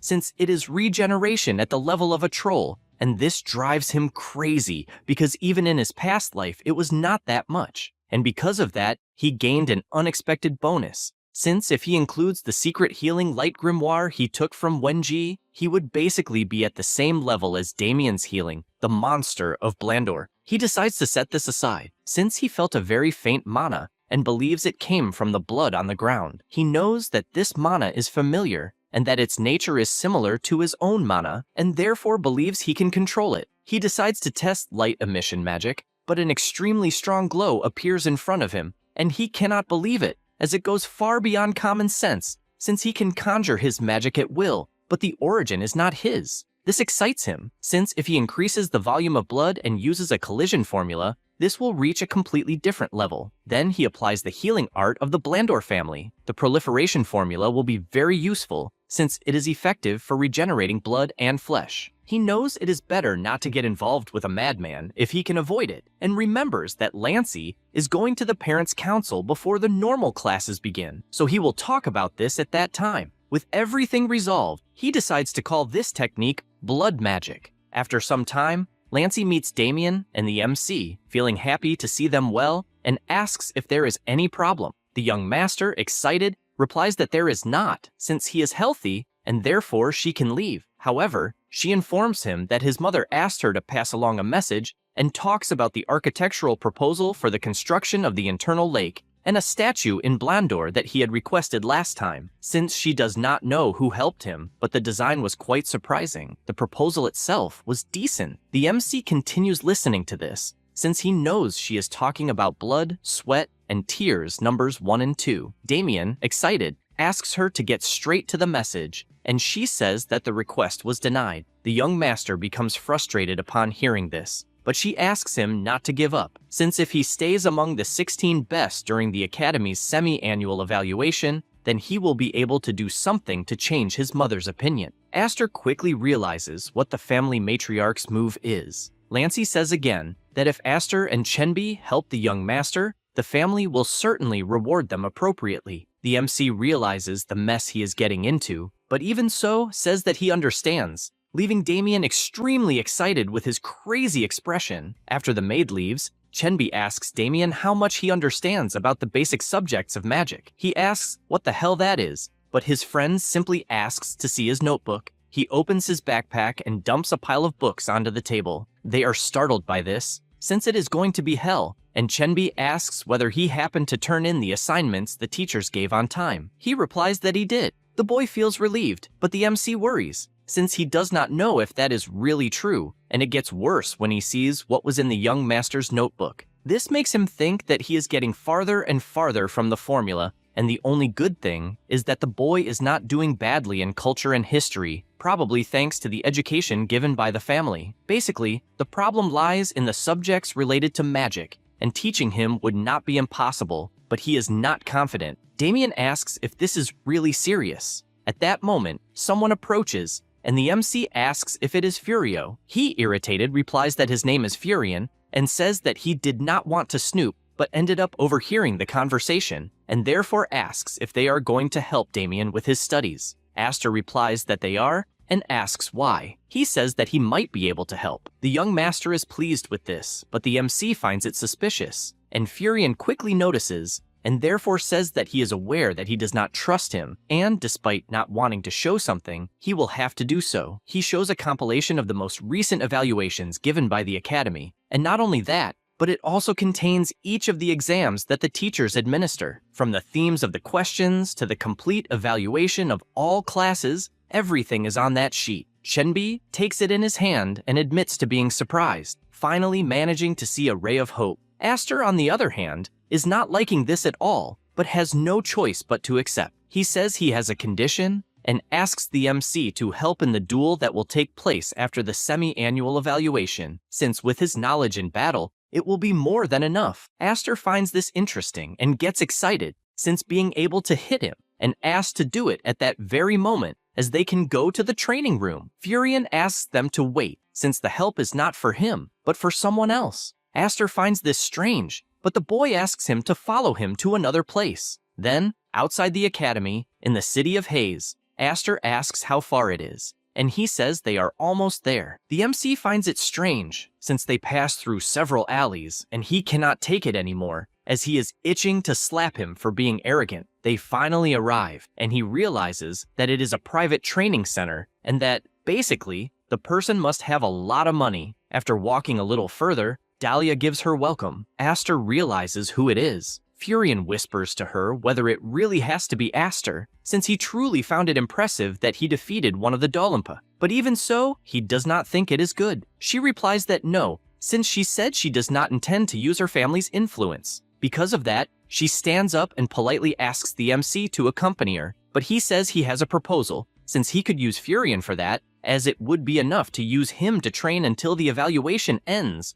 since he needs to give classes to Damien. The boy cannot accept this, and asks if Dahlia is really considering such an absurdity. He then points to Aster, since he paid his part of the agreement with the study materials. The MC warns that he has already paid everything he owed, and says that Aster still has not paid for what he did to Chenbi in the corridor of challenges. Dahlia says it is fine, and Furion does not accept that, since they are deciding for him, and even guarantees that he will not accept it. After all, he is a proud descendant of the Dainai family and has a will of his own. The MC, excited, says that if he really is a proud descendant, then the fact is that he himself needs a punching bag at that exact moment and wants to see if he is tougher than the kid from Exeter. Furion thinks it over and turns away, saying that he does not have much time, since the evaluation is approaching, and therefore he is leaving. Aster takes a deep breath, since with this, Chenbi will be able to relax a little, and says that it is fine, since he received the payment, and therefore will fulfill his duty. He asks if she happens to want hand-to-hand training,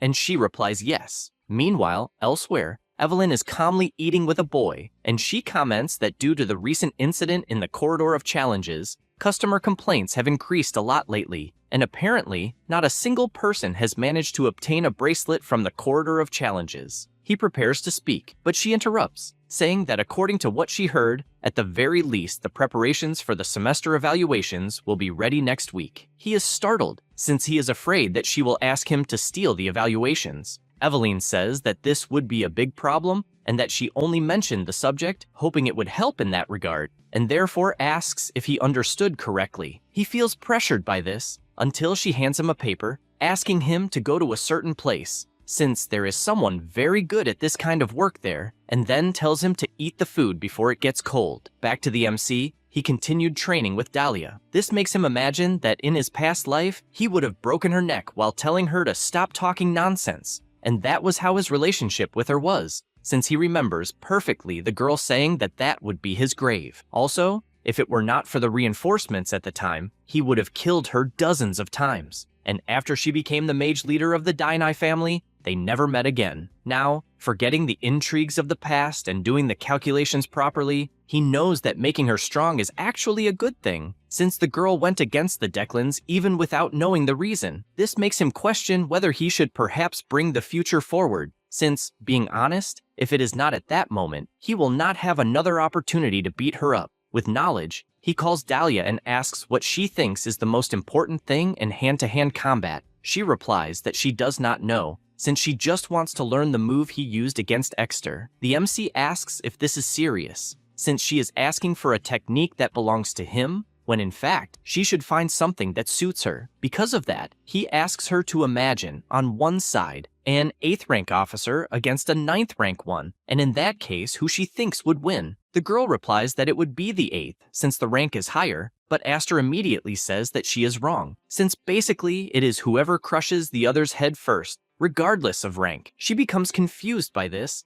and he, preparing his power, launches himself in the blink of an eye toward her head, since, in summary, the one who wins is the one who strikes first. After that, later in the afternoon, Aster resumes walking around the academy and imagines that if Dahlia keeps getting beaten like that, she will end up getting strong easily. At that moment, something catches his attention, since he sees Daibi wandering back and forth, which makes him remember the 320 gold coins. The boy remains worried, since this time they want him to tear up the exam papers. But in truth, he wants to bail out because he has no peace at all. He thinks about Evelyn, since this girl has more than enough power to make a certain thing happen. He reads the instructions once more, since he knows that it is actually a perfect opportunity, because what the girl wants is to make connections with the noble families. And if he does the job right, he may also become part of those connections. He arrives at the location and knows what he needs to do, but everything differently. At the same time,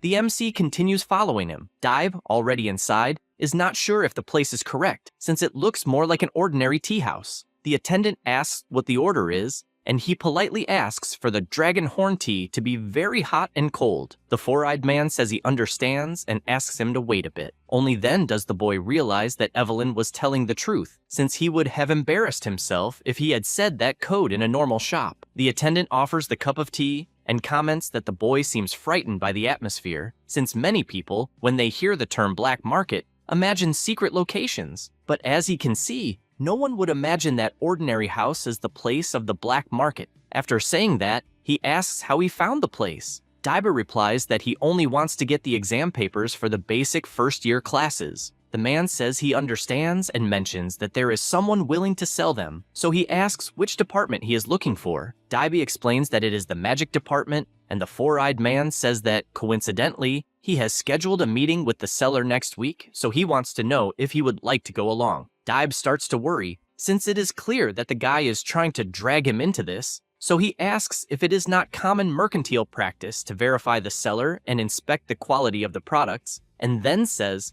that he will go. After all, there is nowhere left to retreat. The attendant says he understands, and the two continue talking. Meanwhile, Aster keeps watching from afar, since a lot of shit is happening. He imagines that a seller of exam papers conveniently appearing, and at the same time, a buyer also showing up is suspicious, especially since they did not even talk about the price. He decides to check it out himself and takes his mask out of dimensional storage, since it seems he will have to start by robbing the richest people first. After DB leaves, the seller continues with his tea, imagining that the job should end as soon as he leaves Hayes, since after stealing the Academy's exam papers, the place will become far too dangerous, but he does not know where he should go. Suddenly, someone asks if he is not taking customers. He looks to the side, since he did not sense any presence, and upon seeing the person's appearance, wonders if it might be one of the elite mages of the Declan family, the Jade Rubies. The MC, already seated,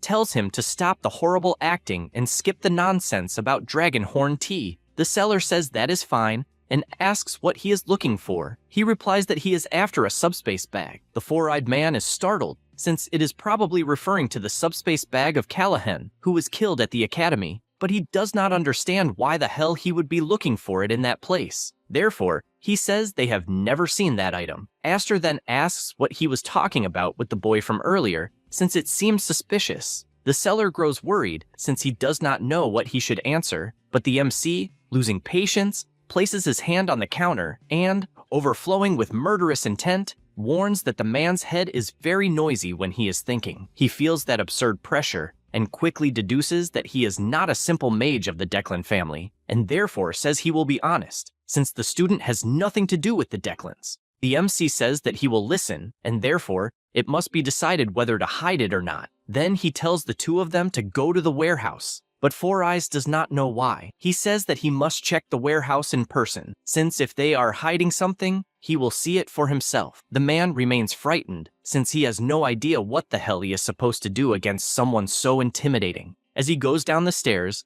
the vendor asks if it is really necessary to go that far. The MC asks him not to worry, since if it is for the innocent, nothing will happen, and swears on the name of the Declans. In addition, he emphasizes that anything he says will remain a secret forever, as long as it has nothing to do with the Declan family. He starts to break into a cold sweat and explains that Debbie's job was requested by the daughter of the Goldrin Exchange Company, Evelyn. He himself is just someone who does business for money, so he does not know the exact details, but he thinks she is trying to create a black market at the academy to buy exam papers. Aster thinks about this girl, since he knows she passes herself off as an exemplary girl, has good relationships with her classmates, and is a model student. Thinking that a student like her is doing this kind of thing behind the scenes already makes his stomach churn, especially knowing that someone is stuck working as a private tutor, which does not suit her at all, while she makes money so easily, and the more he thinks about it,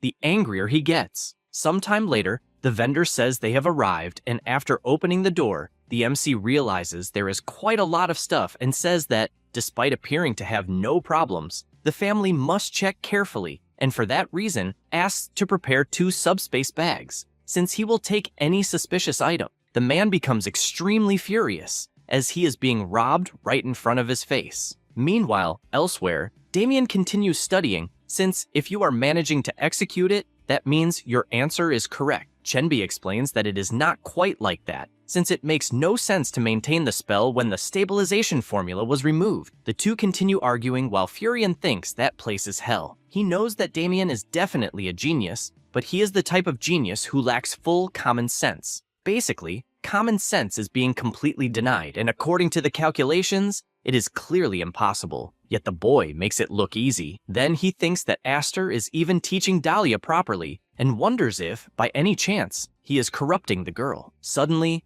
Dahlia appears, and the boy is startled when he sees the state of her face. He becomes extremely furious, thinking the MC is a wretch for doing this to his master. Thus, 2 weeks pass. Damien is exhausted from studying so much, but Chenbi, still assisting, asks Furion how the parts they were observing are going. He replies that everything is fine. Damien gets excited, since that means he got everything right, and the two confirm it, as they indeed answered everything correctly. Furion imagines that it was an intense week of sweat and tears, and that, even though they were basic problems, they were still a lot of work. In addition, he thinks about how Aster is doing as well. The MC, at that same moment, feels that someone is talking about him as his ear starts to itch. Then he looks down and comes face to face with Deeb, who is walking in a suspicious manner. He notices this and can only imagine wanting to beat the boy until he passes out. He starts following him since he would love to cause a scene with Evelyn and Debe, but knows that for now, it is better to make sure that people will buy the exam papers. After the boy arrives at the location, the MC takes a crystal and announces that it is showtime. Debe on the inside says that he managed to get 4 main magic subjects for the basic first-year class students, in addition to 2 general education courses, with events and evaluation methods for the practical exam. The girl's security with the envelope says that the paper quality, the official seal, and even the mana pattern inside are definitely from the academy. Evelyn comments that, apparently, the merchandise is correct and says that, as promised, she will continue giving him opportunities in addition to the support the company provides. Deba likes hearing this, since now his family will no longer be able to ignore him. She warns that she will examine everything carefully and get in touch. Then, From that moment on, he will be in the position of distributor of examination papers for clients. Daibe thanks her and leaves. Evelyn, after that, says the boy really is an idiot and asks her bodyguard if everything is in order with the work. He replies that yes, and that in a few days, all the work will be transferred to Daibe's name and the Pingroove Exchange Company. She orders them to proceed without mistakes, since the only reason they used the idiot was precisely for that, and asks the two of them to go out to dinner. The MC, observing through the window, concludes that the girl is definitely rotten, but the scheme is on another level, and he does not know if there is a good way to deal with the situation, since he also needs to finish the job and make Evelyn never do something like that again. He imagines that he recorded everything with the crystal orb, but it would be a waste to use it at that moment, since it always crushed things and caused a scene. But that specific situation is complicated. He checks the room and something catches his attention. Then, he picks up a pen, since he thought of a way to lead her onto the right path. He also takes a sheet of paper and starts writing, imagining that his skills have not yet grown rusty. He used to copy many calligraphies when he was young and never thought he would do something like that again. Then, he takes the stamp and feels proud of himself, since with that, Evelyn will become a good person. Meanwhile, elsewhere, Dahlia continues her training, and the phrase, "the first strike wins," sticks in her head like glue, since, in other words, the magic that activates faster and can be cast unconsciously wins. This thought leaves her extremely excited, since even a genius dies if their head gets crushed. The next day at the academy, the teacher tells them to put their pens down and place their hands on their heads, and the student in the back must collect everyone's exams and take them to the front. Some nobles go up to Deminem, asking which theory he used for question 3. He replies that it was the theory of God, and circling his paper, says that everyone should pay more attention in class, just like he does. Everyone finds it incredible how much of a genius he is, and Evelyn just watches from afar, since the first transaction was a success. This is because Deminin is the eldest son of Viscount Haramir, and this family controls the main grain warehouses of the kingdom. She knows she will secure priority in buying the cereal fields thanks to the leaked exam questions, and she even has 4 deals like that happening at the same time, and this is only the beginning. At that moment, an instructor opens the door, and this catches Evelyn's attention, since another one of her clients looks downcast. The instructor tells Deminin to follow him. The boy doesn't understand what is happening, but the man, once again, tells him to follow, since the principal is waiting for him. Evelyn becomes desperate about what might be happening. The next morning, the principal informs all first-year students to gather immediately in the Great Hall for an emergency meeting. They don't understand, since apparently 3 scandals involving the exams happened that time, and they wonder who could have done something like that. Evelyn doesn't understand how this could have happened, since she was meticulous and didn't leave a single trace, and she wonders if it might have been Deba, although she doesn't really believe it, since the guy is slow, but not an idiot. Suddenly, the teacher tells everyone to be quiet and says that apparently the rumors are already spreading and he will clarify the situation for those who don't know. In summary, many students were caught cheating during the freshman semester exams, and it is truly regrettable that such a scandal occurred at the academy. He says that the main suspect has been identified, and it is Dave along with 4 accomplices. All 5 were expelled immediately, and the academy will also demand full compensation for the damages. In addition, he regrets to say that it was not the faculty who uncovered the scandal. It was the work of a student with an unshakable sense of justice. And since everyone is gathered, he calls this student to congratulate him for this courage and points to Evelyn so she can step forward.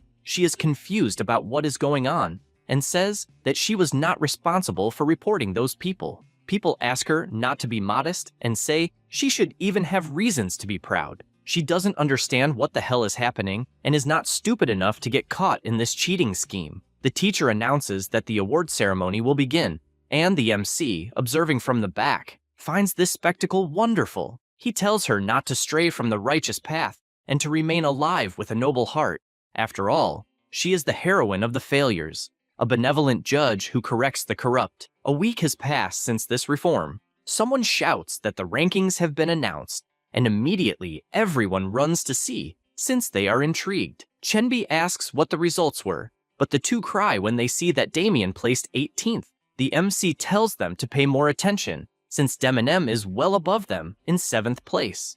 At that moment, the instructor apologizes, since that is the wrong list, and puts up the updated ranking, which makes the two emotional, since in the new ranking, Damien is in 16th place, and they celebrate because the boy managed to pass after a lot of studying. Aster finds this perfect, since he will be able to obtain the proliferation formula, as he went through a lot to get it. Suddenly, Chenbi calls out to him and wonders if he might have the talent to be a teacher and, after graduating, could stay in the advanced class to apply as an assistant. MC tells them to shut up but becomes worried that he might have spoken too loudly, so he asks if they know that an assistant was also involved in the incident. Chenbi says he is aware, and the poor guy was so desperate that he sold the exam answer papers just to survive, and that shows how miserable the life of an assistant is. Then Aster asks if they know how long it takes for an assistant to become an associate professor. He guesses maybe 3 or 4 years, but does not understand why so many questions are being asked. MC mentions Professor Parun,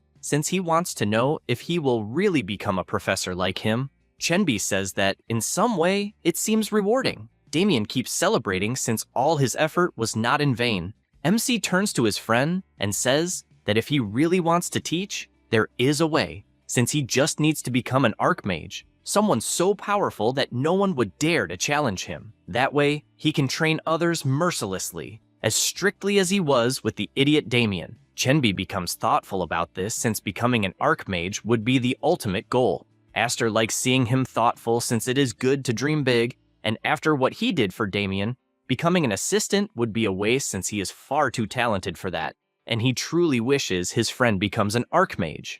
After that, already at night in a tavern, someone enters the place and heads toward a table. The man sitting there says that he finally showed up, and the blonde guy finds it funny that he is always hanging out in all kinds of bars. Kellogg finds that amusing, since his friend spends his life digging in the ground. The blonde guy tells him to stop joking since he needs his help, but the man asks what for and if he wants him to infiltrate the academy or something like that. He explains that ancient ruins were discovered in the Hamlin Forest. Kellogg hears that and smiles, since he knows it is going to be a huge headache. A few days later, MC's group meets with Lancey to receive the reward, and she asks if they are talking about the propagation method and says it would not be particularly difficult, but the main formula would be complicated, although there are some publicly available for academy exchanges, and among them, she will provide a high-rank formula. MC admits that he did not expect to receive a high-level formula and that it was definitely an unexpected gain. The maid calls Chenbi's attention and says she did a brief investigation and discovered that apparently there are some problems within his family, and asks if he is aware of it. He says yes, and that things have been improving lately. She explains that the Blandor family can resolve everything for him,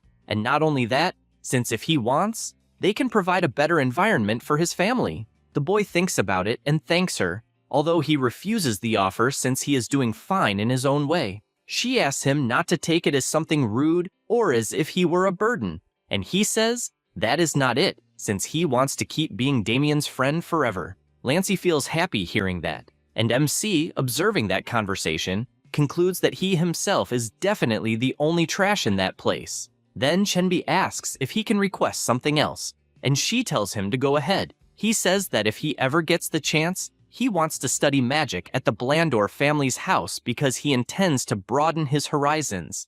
She asks if that is really enough for him, and Chenbi says that it obviously is. With that conclusion, the employee reports it to Julie, and she asks if Chenbi really said that, since apparently her son found a great friend, and since the boy taught Damien very well, she believes she should help him a little more. With that said, she declares that from that moment on, the Blandor house formally becomes the main sponsor of the student Chenbi. He cannot believe it when he reads that announcement. In the end, the semester evaluation ends with results that satisfy everyone. After that, Zira stands before her class and says that from that day on, they will enter the preparatory period for interpersonal combat. This applies only to the basic class, and all general education classes will be completely suspended, with all lessons focused on practical combat. However, she emphasizes that all training will be left at the discretion of the students, and the preparatory classes will continue as usual,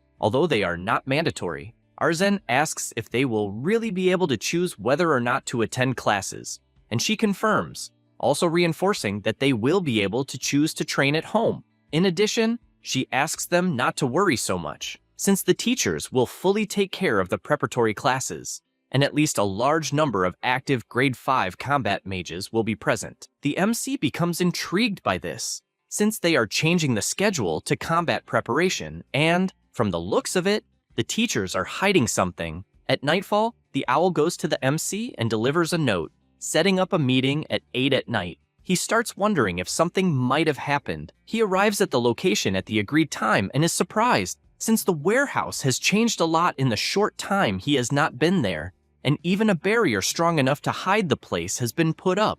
That place has become a complete hideout, and he thinks it is good, since with all that space he will be able to test the proliferation formula he learned. He releases a drop of mana that multiplies intensely. He notices that even the divided rubies attracted ambient mana and perfectly replicated the original, but the magical power is insufficient. Suddenly, the director appears asking what the hell he is doing. The MC realizes that he has finally arrived, and the old man comments that apparently that mana belongs to the boy and is curious whether he can use any magic within the barrier. He activates some abilities and says yes. The old man is shocked seeing this, and shouts that this is absurd, since he should not be able to store such refined mana and cast it right afterward, and therefore wants to know where the hell he learned that. He gets excited by this question and says he will explain, but first he wants to ask a favor. Dexter thinks he is bold, since he is asking the director himself to be a test dummy. The MC thinks this is perfect, since he has found a powerful punching bag, so he asks to begin, but first wants his master to raise his guard. The old man says he does not care about that, since he can try as much as he wants and will not even be able to touch a single hair on his head. Aster says that is fine, and decides to fuse the rubies again until the mana is sufficient. The director is startled by what he is seeing, and asks what the hell he thinks he is going to do with all that power. The MC warns that Art is an explosion and unleashes all his power against the director, which causes catastrophic destruction to the barrier. After the dust settles, the MC finds that power disappointing. However, the director appears and, furious, demands honesty, since he wants to know where the hell the boy comes from, and even says that his mana was purer than anyone else's. But even so, it goes far beyond what he can understand. The MC hears this and replies that he is a completely normal person and asks if he is calling him a great demon that will possess someone. The director says that their concepts of normal are completely different, and the magic he saw is so strange that he can only understand its basic principle. And leaving that aside, he wants to know where the red orbs came from. The MC thanks him for the question and, showing his middle finger, says it came from there. This disrespect enrages the director to the point that he gives the MC a smack on the head, and soon after, Aster asks why he was called. The old man says that there is something he wants to talk about regarding the forest, and places a crystal on the table, since he needs to show it first. A strong light moves toward the MC, who becomes frightened and asks what that is. Now, about the great forest of Hammern. Since ancient times, this forest has remained untouched. All kinds of monsters inhabit the place. Humans are creatures that adapt, and even in the forest, they manage to survive, and only elite mercenaries can operate within the great forest. The MC is watching through the crystal that the mercenaries of the great forest are trembling with fear, but as far as he knows, this is only natural, and he does not understand what kind of creature is appearing, since it seems to be undead, and that is not common. The director says that now that he has seen it with his own eyes, he should understand, and if common undead move because of the body's persistent memory, then the conclusion is different. Aster says that apparently they move by the soul. After all, undead are self-born, which means that there are ancient ruins in the great forest where the creatures were sealed. The director confirms and says they are destroyers, the name given to the most impure among all impure things. The destroyer sealed in the ancient ruins has been freed, and vengeful spirits have risen from the depths after it. The old man says that it is an urgent situation, and, among his disciples, none can depart immediately, and this problem must be resolved in at most 2 days.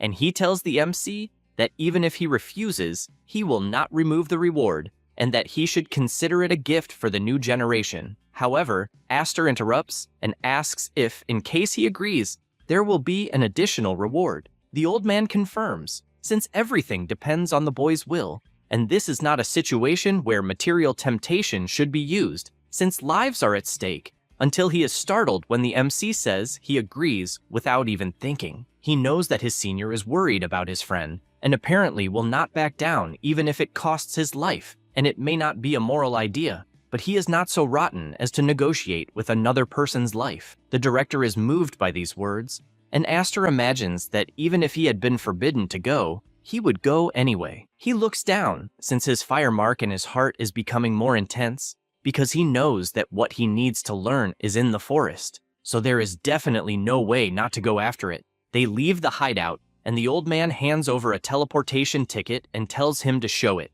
since they will clear the passage without delay. He also gives a cloak artifact with protective magic. Aster asks if the director will keep anything, since he is giving so many things so easily. Dexter tells him to stop talking, since the moment is coming and it is too late for preparation. Lastly, he tells him to take another thing and shows the symbol of the new moon, the mark of Sackwall. The MC does not fully understand what it is, and he says that the boy will probably hide his identity with a mask or use perception suppression magic, and with that mark, his friend will not lose track unnoticed. The MC is surprised since he got it exactly right. The old man says that based on the results of the battle and the final exam, he will register everything under his name, but asks about the Blandor house. Aster thinks about it and says he will handle it on his own, so he leaves a note saying that he is going out to train and that there is no need to worry. Chenbi does not believe it, and Damien, excited, says that he also wants to train, since that way he will be able to go out as well. After that, in Greentown, a city near the Great Forest of Hammern, the merchants tell them to hurry since it is almost nightfall, and, from what they heard, there has been another outbreak of monsters after decades. The man thinks the Imperial bastards are idiots, since they do nothing and still charge a lot of taxes. His friend tells him to stop complaining so they do not get into trouble. Meanwhile, at the tavern, Oberon keeps thinking about what he should do, because his old friend will help, but not personally, as he will send someone, and he becomes more and more worried. At that moment, a man approaches and asks if he has thought it through. Then he politely asks him to spare him, since asking him to enter the Great Forest of Hammern is the same as ordering him to take his own life. The boy says that there is an escort contract between the 4th camp and the city, and since he has already received an advance, he cannot cancel it. Riley says he knows, but asks if he should not find another guide, since he does not want to die, and therefore apologizes. After all, monsters are appearing all the time. Oberon becomes downcast, and the man, seeing this, smiles, since it is about to begin. The back and forth between the camp and the city is too insane, and, if he goes, he will go with a powerful mage and may take the opportunity to earn a lot of money. After all, it is enough to get rid of a naive boy like Oberon, and it will add even more gains along the way. Suddenly, someone joins the table. It was the MC in disguise. The boy asks who he is, but the MC asks if he is Oberon, a disciple of Leheim, whose nickname is Dexter, and who is the director of the academy. The boy confirms, and Rayleigh gets excited since the escort has arrived, and suggests taking the map he has to the Great Forest. He places the map on the table, and says that he is trusting that map as if it were his own life. Oberon thanks him, and says he feels more at ease since he has someone familiar with his mentor as company. The man prepares to leave, but Aster tells him to stop and warns that he will give him only 1 second to do so, otherwise he will die. The man asks what he means by that, but since he delayed for more than 1 second, the MC lands a punch on him and begins to deliver several blows while he is falling to the ground. Then he says that 1 second has passed. Oberon watches this and wonders if they will actually be able to destroy the destroyer. Meanwhile, in the forest, a man arrives at the location and calls out to Mole and says that the place is like an oven. Then he asks what the situation is. The blonde boy replies that it is better to see it with his own eyes. Upon seeing the situation, the guy questions why the seal has not yet broken and what happened to the spell. He says that it is working, but apparently it will take more time than expected. Kellogg finds it strange, since the aura of death is everywhere, and that means the seal is broken. So he does not understand why the creature has not awakened even after casting the breaking spell. Mole reinforces that, either way, there is still work to be done. His colleague realizes that he is referring to the ancient war mage, and most likely, he must be searching for the destroyers. The blonde boy says that he will need to maintain the breaking spell and therefore wants to know if he will be able to deal with that mage alone. He asks if that is some kind of joke, since this is a hunt, and he has numerous heads stored in his subspace from war mages. The MC's group enters the forest with Oberon as the leader. As for Rayleigh, after being beaten badly, he joins the group. The boy believes that in the end, everything is going well, and minutes earlier, he was racking his brain trying to figure out how to save the guide. And when he looks to the side, he sees how incredible the MC is, since by height, they are the same age, and he solves problems without even breaking a sweat, and he has already earned the nickname New Moon. At this moment, Aster asks the guide if, by any chance, the luggage is heavy, and if he wants him to store the items in subspace. The man thanks him and says it is not necessary, since the backpack contains emergency supplies that he may need at any moment. The MC notices that the guy is still looking for an excuse to steal, even while being in that cursed forest. At that moment, they hear a very loud noise and the guide shouts for them to be careful. Several goblins riding wolves are running toward them, and the guide cannot understand how they got there, since they are still far from the second camp. Oberon becomes worried since the monsters are fast and he needs to find a way to block them all, until he looks up and sees several red particles. The MC gets his attention and tells him to raise the shield. The skill rushes toward the monsters, who do not understand what it is, but in the next instant the entire forest explodes from the impact, to the point that the guide is startled since, when he looks ahead, he sees that the monsters were simply completely vaporized. Because of this, he calls out to the MC and asks, please, to store the heavy items in the subspace storage. This is because, after witnessing that power, he realized that it is madness to try to steal anything. The MC notices this and replies that he can do so. The afternoon goes by, and he keeps killing monsters one after another. He also reflects on whether the appearance of so many monsters is because of the destroyers, since he has never seen goblins become so buff, and even more so over 2 meters tall. The guide asks them to take a closer look, and, after analyzing the body, says that the goblins must live near the second camp, and that the guides call them Goblins Kenti, and the fact that they are so far away can mean two things. The first is that they are expanding their territory, and the second is that something might be chasing them, but he believes it is the second option. This is because the claws are covered in dust and tree bark, and the soles of their feet are all torn, which means they were running from something. Therefore, he suggests taking the safest route, since goblins hunt in groups and are at the top of the food chain. The MC asks if he was perhaps frightened by something like that. Rayleigh apologizes, saying he is not doubting his abilities, but believes they should avoid unknown variables. Aster agrees. After all, unexpected risks are the most dangerous, and suggests following that plan. He thinks it is obvious since Rayleigh's instincts are accurate. Even with his wide sensing range, that area is full of interference, and even so, the guy managed to find the ideal route to avoid almost everything. Because of that, he concludes that the guy is more competent than he imagined, and that he can trust him as a guide for now. After night falls, Rayleigh says that they are apparently almost there, and that once they cross the swamp, they will reach the first camp, and therefore, they should rest a bit while he himself goes to check the area before crossing. The two stay around the campfire, and the MC thinks that he cannot blame the boy for being anxious, since taking the safe route cost an entire day. Oberon comments that they do not have time to stand still, since the monster wave will arrive for sure, and they need to find and kill the destroyers before they get out of control. Suddenly, they feel a very strong pressure, and the guide appears shouting that they need to run immediately,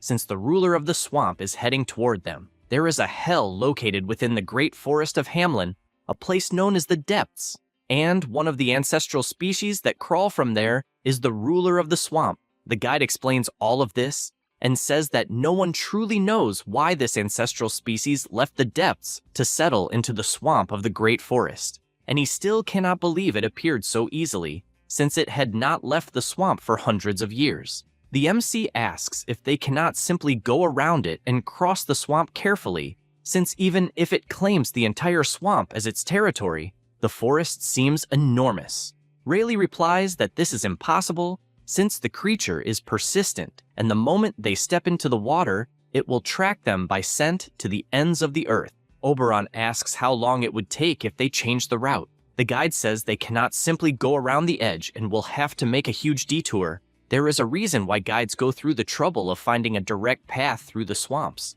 since this would add at least 10 days or maybe even a month. And if they do that, they will probably skip the first and second camps and go straight to the third. The MC sees how Oberon reacted to this and says that it is fine. The guide asks if they will recalculate the route, but Aster refuses, saying they will move straight through the swamps. They remain silent for a moment, and the guide tries to explain once again the level of danger of the ancestral species, since it is a monster that has devoured numerous soldiers, mages, and knights. The MC says that apparently there was a misunderstanding, and Riley feels more relieved, since he had thought that the MC really wanted to move straight through the swamp. Aster says that is obviously not the case, since they are not just moving forward, and in fact says that they will hunt this ancestral species. The guide does not believe this absurdity, and Oberon tells the MC that he does not need to do this because of him. After all, he is already grateful just for having accompanied him this far, and there is no reason to take such a big risk. Aster replies that when something needs to be done, it is simply done, since he cannot hesitate when the time comes to kill the destroyers. He also questions what he would do if he had to kill his own master along with the monsters. The boy does not know how to respond, so Aster takes a deep breath and says that this is his final decision and that they will hunt the Lord of the Swamps the next morning before moving forward. Oberon becomes thoughtful about what he just heard and stands up, saying that he can help, explaining that his talent has not fully blossomed yet, but his overclock ability can be useful, temporarily pushing a target's latent potential to its absolute limit. The MC finds this very interesting and asks him to explain more about it. After daybreak, Oberon remains by the campfire, channeling the maximum of his ability. At that moment, the MC appears and says he needs to be diligent, especially when there is an idiot who wants to become wyvern food early in the morning. Then he asks which tree the guide likes the most. Rayleigh does not understand the question, and he explains that next time he tries to run away, he will tie him to a tree to become easy prey for the wyverns, so he should choose his favorite tree to be tied to. The guide cannot believe such absurdity and says he will not try to run away anymore. With everything settled, they eat, and the MC realizes they are prepared because they are at their peak, but he knows there is something even more important. So he asks if the boy is okay. Oberon says yes, and the guide, terrified, says he is not ready at all. The MC tells the guy to stay further back, and Oberon does the same, since they are about to begin. He goes to the swamp and reflects that, as far as he knows, the moment someone enters the monster's territory, it tracks them with deadly precision, so he cuts his finger and lets the blood fall into the water. The two are startled by the aura approaching, and Aster tells it to come out and receive its guests. Immediately, the water explodes, and the ancestral monster stands before him. He knows the moment has arrived, and Oberon activates his overclock ability to further enhance the MC's power. He finds this feeling of liberation incredible, since it has been a while since he last felt it. The monster attacks anyway and lands a direct hit, which leaves the guide frightened, calling out for the MC. However, the ancestral creature looks up and sees Aster flying with several active magic circles. He celebrates, since thanks to this situation, he managed to break through a barrier. Previously, Oberon explains that he does not understand the mechanics behind total liberation, and they say it releases a potential beyond all limits, but he finds it hard to define. Because of that, he needs to follow this rule, since total liberation only lasts 5 minutes, and it is dangerous to go past that time. The MC remembers all of this, and is more than aware that 5 minutes is more than enough time to have a little fun. The monster finds itself even more cornered when it falls into flames from the second stage of ignition. From afar, Rayleigh tries to understand what kind of magic this is, since the flames are burning on the water, and, sweating cold, he begins to believe that Aster really will defeat the boss. However, the monster changes position, and the guy shouts for him to be careful because the creature is going to roar. The power dissipates around him, and the MC realizes that the roar interrupted the natural flow of mana, but he expected nothing less from the ruler of the swamp. Immediately, the subordinate shouts not to look into the creature's eyes for too long, because 3 seconds of contact are enough to freeze mana. Aster calls him a bastard, since information like that should have been said in advance. Rayleigh remembers the past and how he could not believe the stories. His boss had said that the ruler of the swamp was a monster almost impossible to subdue, that its screams seemed to distort mana, and that its gaze completely froze the magic of the target, while the rigid skin hidden beneath its thick fur could repel even the ether of a knight. His boss, confident, used to say that the best move was to never set foot in the swamp of death. He realizes that he was the true nightmare, someone who only thought about running and did not care if the mages died, since planning his escape was the best means of survival. But currently, he thinks differently. Since the MC is clearly different, he feels confident because he is a mage who can trust the power he possesses. However, he gets startled since, out of nowhere, Aster warns that the two of them will have a little talk later. He finds that funny, but asks him to survive first. The MC concludes that now he cannot look into the monster's eyes for more than 3 seconds, so it is time to take care of this annoying situation. He charges forward, just like the ancestral creature. However, he dodges and throws his blood, which hits the monster's eyes directly, forcing it to close them, unable to see properly. After opening them again, the MC is already prepared to make his attack and lands his electric collision strike with great power. Aster gives his compliments, since the creature is tougher than it looks. The monster prepares to counterattack, but he finds it far too slow and warns that it is time to put an end to that ugly beast. And, since he was entertained for a while, he is going to show something interesting. The power grows more and more intense in his hands, and, getting close enough, he throws his explosive annihilation ability into the creature, which explodes from the inside out, emitting beams of light through every possible hole and causing colossal destruction in the swamp. Beneath the sunlight, the MC reflects that it is still not enough, since a mere monster is not strong enough to test his limits, and thinks about Pahern, because if he had not been so exhausted in that fight, he would have liked to see the bastard's face upon seeing his explosive annihilation. He is aware that the guy would probably block it, but he definitely would not be smiling. After all, no matter how resistant the force field is, that violet explosion tears through everything in its path, and that is why it has that name. At that instant, the two of them run to see how Aster is, and all the MC imagines is that the next time he fights his target, things will be different. Meanwhile, somewhere else in the forest, Kellogg is surprised, because she did not imagine that the MC would actually kill an ancient creature she used as bait, and she thinks he is a rare lunatic, since he tore out the creature's eye in the middle of the fight. However, she finds it strange, because although she knows he is a mage, something does not add up, since the energy he released is far too high for the mana he was using, and he also seems to be a martial artist. In any case, she knows that she also has enough strength to defeat the Lord of the Swamp, but even so, the explosion she witnessed was quite a surprise. Besides that, her hand is trembling, and this is hard to believe, because for a moment, she felt fear. This makes her extremely excited, because it is something absolutely incredible. Ancient war mages are just trophies, but the MC is different, and she is dying to hunt him, until she realizes that this is not the feeling of a hunter toward her prey. It is more like her target is also a hunter, a kindred spirit who understands the thrill of the hunt. This makes her wonder who is the more avid hunter between the two, and she decides that she will need to put a little more effort into her preparations. Back at the swamp, a campfire had been lit, and the MC finally wakes up. He asks how long he was asleep, and Oberon says it was only for 2 hours. He then explains that if he is feeling dizzy, it is because of the side effects of the overclock, and since the duration was short, the pressure should be minimal, and he will feel like this for the rest of the day. The MC reflects that he feels like he is dying and sees how bad the situation is, since if the two of them had not been together, he probably would have drowned in the swamp water. In any case, he asks about Rayleigh, and as soon as he says that, the guy appears, saying that he will not run anymore. Aster tells him to stop with the nonsense, because he wants to know where he was. He explains that for most of the time, he was looking at the Lord of the Swamp. Aster does not understand what that was for, and he replies that he wanted to see if there was anything valuable and,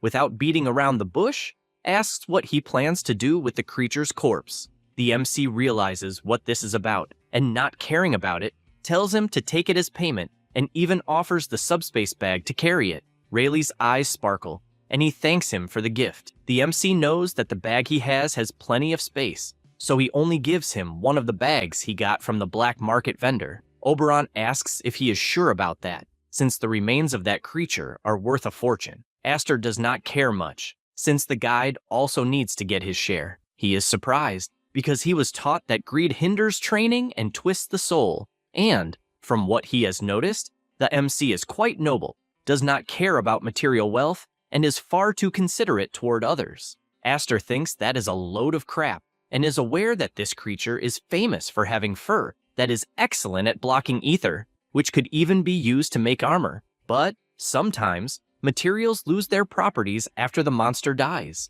and it is clear to see that, since Rayleigh's knife is cheap and is cutting through the hide with ease. In other words, it is worthless trash. Oberon asks what the plan is, since they are behind schedule, but Rayleigh had said that they could rest for one more day. The MC does not understand why they would need more rest, since, after all the crap they went through, he is dying to get moving. Night arrives, and they continue their journey. Sometime later, Rayleigh says that they have finally arrived, since they are in front of Base Camp 1, and everything is so dark because they do not light the campfires at night, since the light attracts monsters. He asks them to look for the camp chief, because they will need rooms. Aster questions who this so-called camp chief is. He explains that it is the group of mercenaries that owns the camp, and they keep a portion of each mercenary's materials. They are basically the local lords. In a way, they are glorified bandits. Suddenly, he gets startled when he hears a voice say that he has gotten bolder for calling them bandits. Rayleigh looks up and is startled when he sees that it is the camp chief. Oberon explains that the guy is Fixer, the chief of Camp 1. The guy jumps down from the top of the wall and lands in front of Aster. Then he extends his hand and asks if, by any chance, he does not know how to greet someone, since he is only saying hi. The MC greets him, and a loud crack comes from the old man's hand, making him ask what the hell he is doing, squeezing so hard. Aster apologizes, since he has seen all kinds of weird things and is too old for these childish power struggles. Oberon gets worried, since he is sure that the crack he heard was some bone breaking. In any case, Aster asks what led the chief to personally appear outside to greet them. Fixer says he has a proposal. Since he heard that they are returning to Base Camp 4, Oberon is startled and asks how he knew that. He indirectly says that he heard a certain talkative explorer commenting about it, and even found out about his plan to deceive a naive mage. Rayleigh does not know where to put his face. Fixer says again that his intentions are simple, since he only wants to go with them to that camp. That is because he has an idea of what is going on there, and the camp chiefs have their own ways of staying informed. If Base Camp 4 falls, that camp will be next, and they will have to fight. The MC realizes that it is not a bad request, since the more help, the better. He gets ready to answer, but Oberon cuts in, saying that he refuses this proposal. This leaves Aster furious, wanting to understand what that idiot thinks he is doing. The camp chief asks if he heard that right. The boy explains that the area around the 4th base camp has long since become a land of death, and he does not know if he has heard, but the reality is much worse than he can imagine. Fixer has an idea of what he means and asks if, by any chance, he is telling him not to go because it is a suicide mission. Oberon takes a deep breath and confirms it, since that is exactly it. At that moment, Fixer releases all his power and even calls the boy an arrogant young mage, since he is no one to decide that, because he has survived until now by relying on his sword. He may look like a despicable mercenary, but he has things to protect and limits he will never cross, and that is why he wants to know by what right he is being stopped, and why a brat can defend his home, but he himself cannot. Oberon is startled by this, but the guy tries to calm down and says he expected more from Leheim's disciple, but in the end, he only knows how to talk crap. He says he will find a place for them to sleep, and the MC says he will take a bath first, since he is soaked from the swamp. Rayleigh also hurries, and before they enter, Aster turns around and calls Oberon a stubborn brat. The night goes by, and once inside the tents, he realizes that his body feels much lighter. He sees that everyone is asleep and decides to go somewhere else. To the camp chief's tent. Fixer asks what he is doing awake at that hour. The MC answers that it is nothing much, since he only wanted to talk, and asks how old the chief is. He answers that he will turn 50 the following year. Aster says he can see that the old man is planning to go to the fourth camp no matter what, and because of that, he asks why he does not accompany them. He believes he did not stay sulking because of what some shitty brat said, since, in the end, it is better for them to go together. Fixer points out that, as far as he knows, that mage is the one in charge, but the MC says that it is just a front and that he is not like the other brats around there. He remembers the ether he saw when the guy lost his patience and knows that it is hard to find a knight with that kind of power. Fixer wastes no time and asks if, by any chance, he wants to use his men as human shields. Aster does not deny it and does not see any sense in refusing help at a time like this. The old man thinks about it and starts considering that it was a formal request. Aster says once again that he is giving him what he wants and does not understand what else he needs. The guy says he needs an escape route. The MC does not understand what that means, and he explains that only the veteran mercenaries will go to the fourth base camp, so he will send the younger ones out of the great forest. Aster finds that touching, since he is crawling toward death for the brats, and the guy confirms it, since he is desperate. In any case, for the escape route, he will need Rayleigh, who is a scout. Although that subordinate has a terrible temper, he is the one who knows the forest best and is willing to trade the scout he has for him. The MC does not understand why there is so much complication, and he answers that the reason is the ancient creature in the swamp, and the scout they have is not skilled enough to find a path around that creature. Aster tells him not to worry, since, if that is the problem, it has already been solved. The guy does not understand what that means, and the MC asks him to think about how they reached the first base camp, since if they had gone around the swamp, they would have ended up at the third camp. The old man asks if that means the ancient creature retreated. Aster points out that actually, it went somewhere else, more specifically, to the afterlife, and he personally sent it there. Fixer no longer even knows how to react to that. The next day in the morning, some soldiers order the furniture to be burned, since they can make more later. Aster just watches and asks if, by any chance, the inspection is finished. The old man says yes, since the carcass he saw is definitely from the ancient creature of the swamp, and with that confirmed, he asks who the hell he is. Aster says he is just an employer and still wants to know whether he has made his decision or not. Fixer says yes, but only asks him to guarantee that the young ones leave safely and, with that said, asks what he wants after all and whether, by any chance, it really is to use them as human shields. The MC says he already said it before. They will escort them to the fourth base camp, and after that, they are free to do whatever they want. Then he says he has one more thing to say, since he does not want so much formality. After all, the two of them only have 2 years of difference, and no one cares that they are getting older. Fixer gets irritated by that mockery, since he can clearly see that the MC is much younger, and it is impossible for them to have only 2 years of difference. Only then does a theory cross his mind, since if he really was someone who defeated the Lord of the Swamp, then he could be an old mage who took the elixir of rejuvenation. At that moment, a subordinate appears, saying that all the scouts have returned. The chief remains silent, and the guy gets confused, wondering if he said something wrong. Fixer orders everyone to finish together, since they cannot keep their employer waiting any longer. He gathers everyone and announces that they are leaving. Half of them will go deeper into the great forest, and the other half will go outside. And, not wanting to drag things out, he orders them to protect Aviot's name, the names of those who were their family, as well as their masters. They shout that they will give it their all, since they are better with swords than the others. Another shouts that he may not be great with the sword, but at least he is very fast. The camp chief orders everyone to stop. That is because their discipline is far too loose.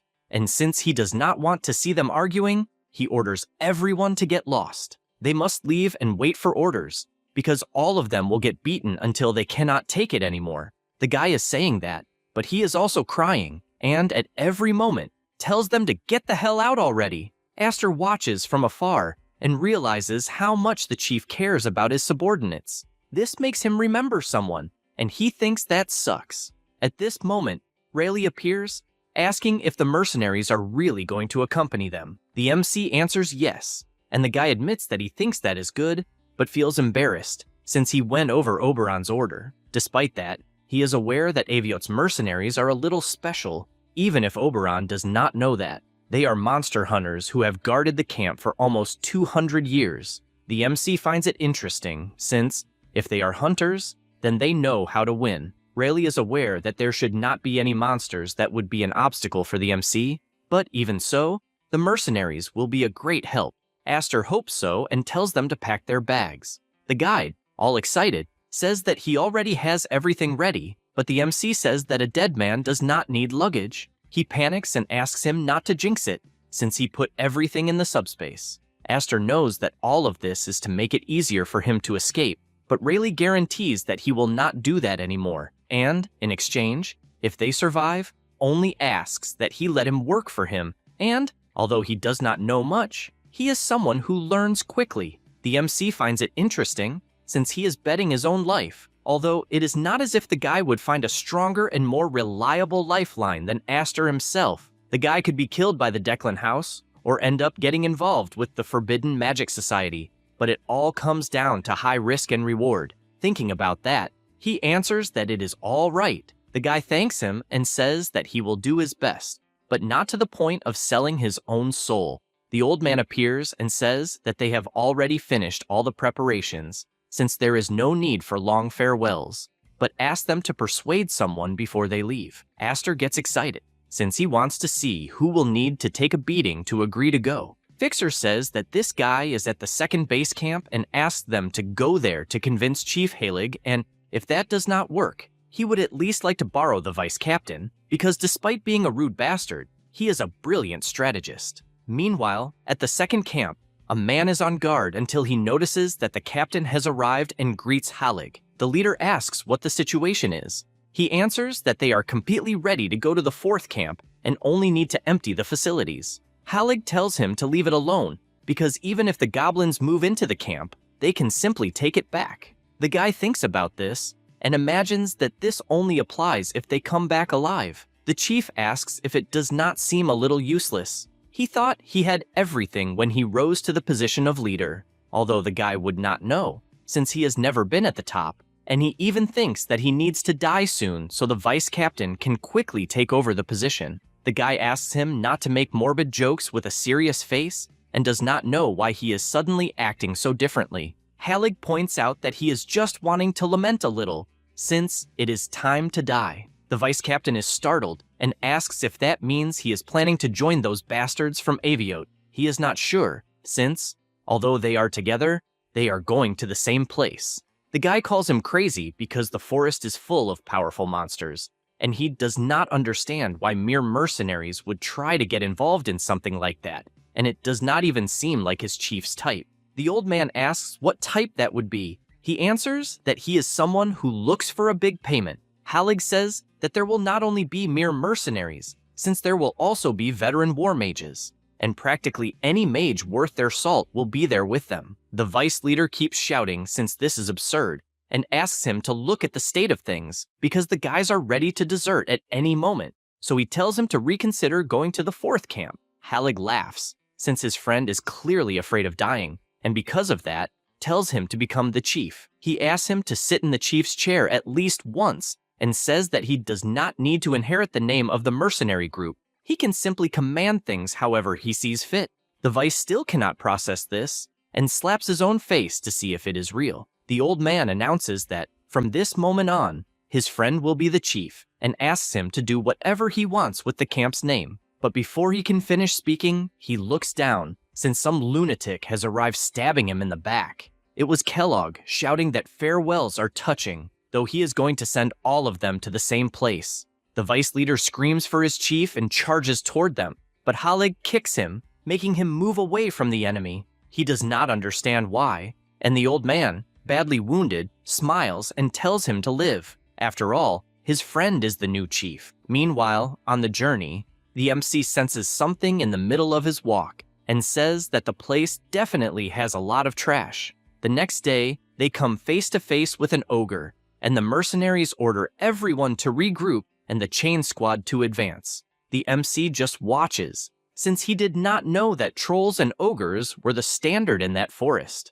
The deeper they go into the great forest, the more real monsters start appearing. The chain squad throws their weapons to bind the monster, and the disposal squad moves into action then, piercing the monster from every possible direction. Aster realizes that the group has experience, since they are clearly veterans, and thinks it is better to just observe. Fixer apologizes for the squad being a little clumsy, since they are recovering their touch little by little. Aster asks what he means by that. He explains that the older ones usually handle the chains, and the disposal squad has always been for the younger ones.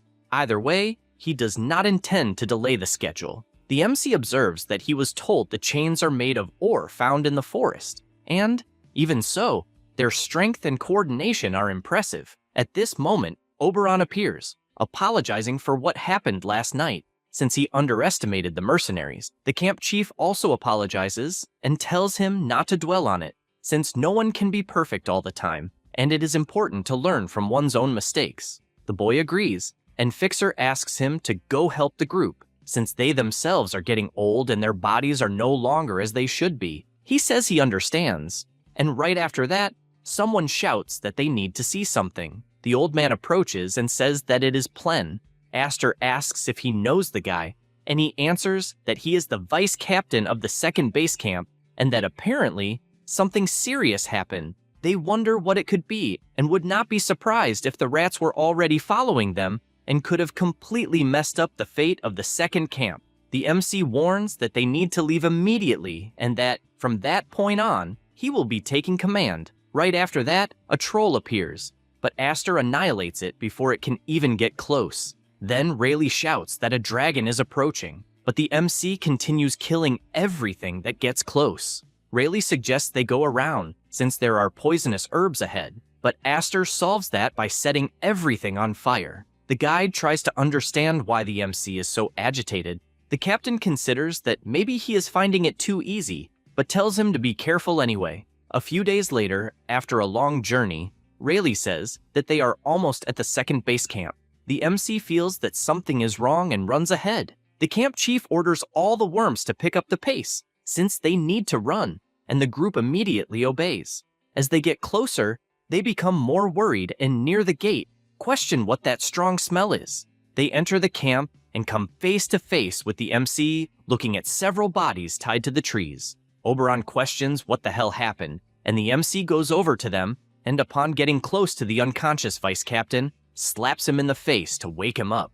Oberon asks him to wait, since there is no need to hit him that hard, but it worked, since Plen woke up without knowing where he was. Aster says he has a question, and just wants to know what the hell happened at the camp. He finally understands that he is at his base and is shocked to see his situation. They gather the bodies so they can set them on fire, and Fixer points out that the MC can be quite cruel sometimes, since he does not see the need to wake Plen up right in front of that massacre. He answers that the guy needed to see the end of his comrades with his own eyes, but the old man does not know if that really was the right choice. The MC says yes, since he thinks it is better than keeping everything bottled up inside. Fixer finds this strange, because he feels an odd emptiness behind the MC's face, as if he had already lost countless friends before. But even so, he gets straight to the point, since he wants to know the truth about what exactly is happening and whether this has to do with the man in the black cloak that Plen mentioned. Aster answers that it does, since everything is connected, and thinks the guy is an arrogant piece of shit for sending such a blatant invitation. But that only serves to get him excited, because he is going to enter the game to put an end to that damn anti-mage. Sometime later, Fixer observes the camp from above, and remembers the conversation he had with the MC, who warned that, if he did not return by the next morning, they should move on without him, but guarantees that he will catch up to them quickly. He thinks about this, since the boy is a complete mystery. Aster moves at high speed and thinks about Salvatium, the forbidden magic association, and this story goes back to his past life. They were the ones who gave Prison the artifact when he was fleeing, and now they have the audacity to send him an invitation. he realizes that their persistence is unimaginable, since they have been operating in the shadows for so long, but that is just more motivation to teach them a lesson. After moving for a while, he arrives at the place and says it is the perfect day to beat someone up and asks if he does not agree. He says this to the crow that was nearby, and Kellogg gets excited by that hint. After hearing that it is a perfect day to beat someone up, he concludes that this is prey worth hunting. He squeezes a magical sphere in his hand, since everything is ready, and tells the game to begin, because the day is beautiful. The MC notices something strange, and even though everything around him appears normal, countless creatures with human bodies appear. He admits that he should feel honored, since having a familiar guide him and clear out all the monsters was easy. He barely says this before a colossal magical explosion happens at his feet. The one who kills the 13 sinners will carry the weight of all their sins. 10,000 plagues and 10,000 nightmares attacked at once, because that is the magnitude of the sins carried by the 13. He continues hearing those creatures saying that phrase while activating that magical power, and Kellogg appears, saying that he really hopes he liked the preparations he made. The MC says he loved them and charges with everything against the creatures, and, with his blood manipulation, throws his power at everyone's heads, exploding them one by one without even leaving his spot. The final target is Kellogg, but the guy summons his weapon and says he found the spell he used extremely interesting and, with his cursed scythe, tells him to scream for the sins he caused. He activates the sin of the 13 and, with another magical sphere in his hand, activates his magic, which summons the master of the Death Knights. His soldier awaits orders, and he tells him to capture Aster alive. He immediately obeys and advances, attacking with everything, even completely destroying the terrain with his attack. Kellogg shouts that he made it clear not to kill the target, and yet the Death Knight continues attacking with everything. This makes the guy even more furious, ordering him to stop at once, until he is startled to see Aster deflecting the sword with his fist, leaving the summon speechless, since it is facing a power it has never witnessed before. The battle continues frantically, and Kellogg cannot believe how this is possible, because that power is the sin of the 13. It is not even magic. It is a spell of distorted power, and his target should be a miserable wreck, not untouched. Another thing giving him away is the Death Knight, since, although it cannot use all of its former power, the material was a master knight in his prime. Created from a truly heinous warrior, it is basically one of Solian's masterpieces. And yet, he is seeing the MC fight on equal footing with an aberration like that. He thinks this sucks, because his precious masterpiece is going to end up being destroyed, and decides to activate the prison curse. Several chains appear, binding Aster, and, because his movements are limited, they create an opportunity for the Death Knight to land an attack. Kellogg gets excited, since the MC was so focused on the Death Knight that he ended up being trapped and received a critical hit. And he gets thrilled, saying he will be another one for his collection. However, he is startled to see a strike approaching, one strong enough to blow up part of the forest. He realizes that he received a very strong attack, but screams in fear when he sees that both of his legs were destroyed. Aster approaches and says that the Death Knight is one thing, but a forbidden mage is another. Then, also injured, he says they will have a long conversation. He warns that there will be 3 rules. First, he must be careful with his eyes, because he would prefer him to keep his eyes fixed on his foot. Kellogg calls him a bastard, but Aster, in that same instant, pierces his eyes, and, even while hearing the screams of pain, the MC says he had been polite until now. The second rule is not to try anything funny. That is because the last guy he spared tried to attack him by surprise, and finally, he must be honest when answering the questions. He wants to know if he is alone, if the target is Death Row, and why Aster was also a target. Lastly, he lifts his shirt and asks if he has seen that magical symbol before. He imagines that the guy is a forbidden mage who practices magic that defies the natural order, so it is possible that he knows something about the stigma. Kellogg complains that he cannot see anything, so he is not sure, and the MC thinks this sucks, since the lunatic was covering his eyes, so he thought everything was fine. He does not care that much about it, since forbidden mages are known for messing with corpses, so it is better for him to answer with as much information as possible. Then he questions what Salvatium's goal is. The guy prepares to speak, but his body collapses, and he loses his life because of it. Aster wonders if the guy had some kind of restriction and feels relieved that he asked what he needed to. Otherwise, it would have been a disaster. He takes a deep breath and tells everything to go to hell, since nothing goes right. Only then does he remember that the guy mentioned the 13 sins and feels relieved that the stigma retaliated when the curse activated. But he almost died trying to catch a rat. Then he looks at the Death Knight on the ground and imagines that the control over that being must be the collar on the madman's body. He tries to control the summon, and the Death Knight approaches and says he is awaiting orders. He realizes that the thing is truly gigantic when seen up close and tells him that he is free, so he should find his eternal rest. The summon says he has finally found freedom, and some magical writings begin to circle his body since the chains have been broken. The MC congratulates him and tells him they will go their separate ways. However, the knight gets his attention and says that, for a brat, he has a pretty filthy tongue. Aster asks if he is kidding and tells the old man that he is free, so he should be going to the afterlife or something like that. The thing makes it clear that if he is free, then he is choosing. Aster says he does not care about that, since he is leaving, but the knight tells him to lead the way. The MC gets even more furious, because he has seen a lot of bullshit, but that beats everything. The knight once again points out that he has a pretty filthy mouth and says he has been to the other side, so Aster should be calling him a veteran. The MC simply cannot believe what is happening and tells everything to go to hell. Morning arrives, and the MC, seeing that there is no way to get rid of the thing, says that he will be considered a master knight from a prestigious house. Shine prepares to give a history lesson, but Aster tells him to shut up, because the thing lived in Imperial Year 137, and that is way too far in the past, since they are in the year 374. The knight says he understands and asks about House Lortel and House Dolenfie and whether they still exist. Aster answers that both are fine and calls him Sir Tin Can. Shine gets irritated at being called that, and the MC realizes that he is the typical brain of a swordsman, and, although he wants to hit him, he is holding himself back, and not because he is afraid of a master knight who has regained his senses.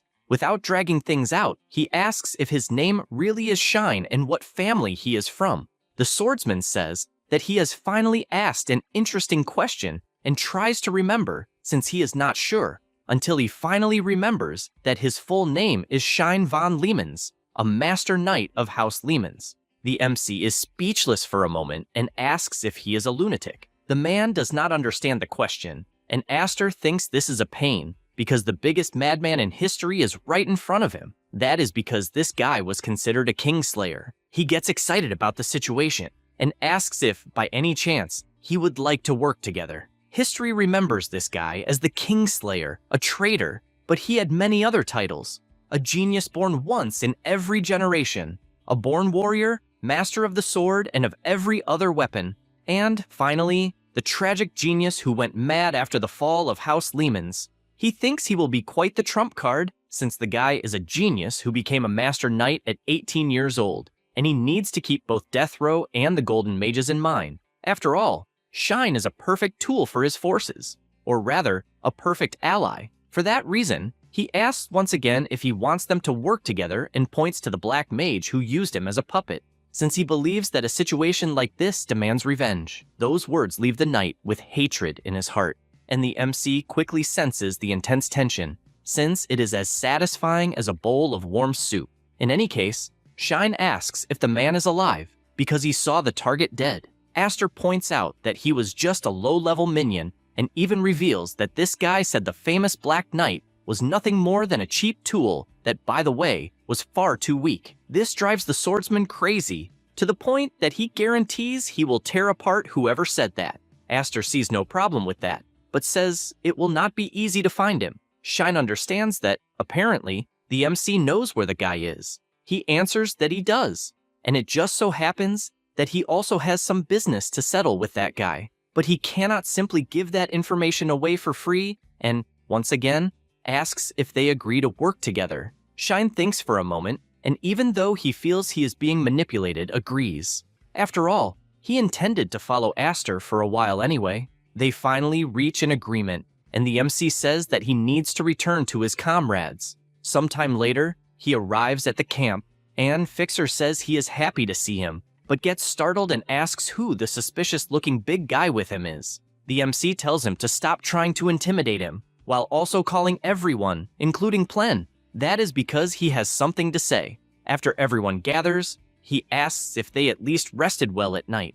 Rayleigh answers that he barely did, because he was killing himself from working so much. Aster remembers that the guy stayed on alert because he took a few knocks to the head and notices Plen's bloodlust, since he is practically dripping venom. Because of that, he tells him not to get all grumpy just because he took a few beatings and makes it clear that if he keeps glaring like that, he will make a hole in his head. Then, he begins his explanation of why he disappeared last night. After the entire explanation, the camp chief asks if he understood correctly, because the creature in front of them is a Death Knight who reached the level of Master. Aster tells him to take off the hood, and Shine shows his true appearance as a Death Knight. Oberon calls out to the MC and points out that a Death Knight is a cursed monster, and he does not understand how he could walk together with a creature like that. He asks what the problem with that is, and whether their solution is just to cut off the knight's head just because he is a cursed monster. Shine even jokes,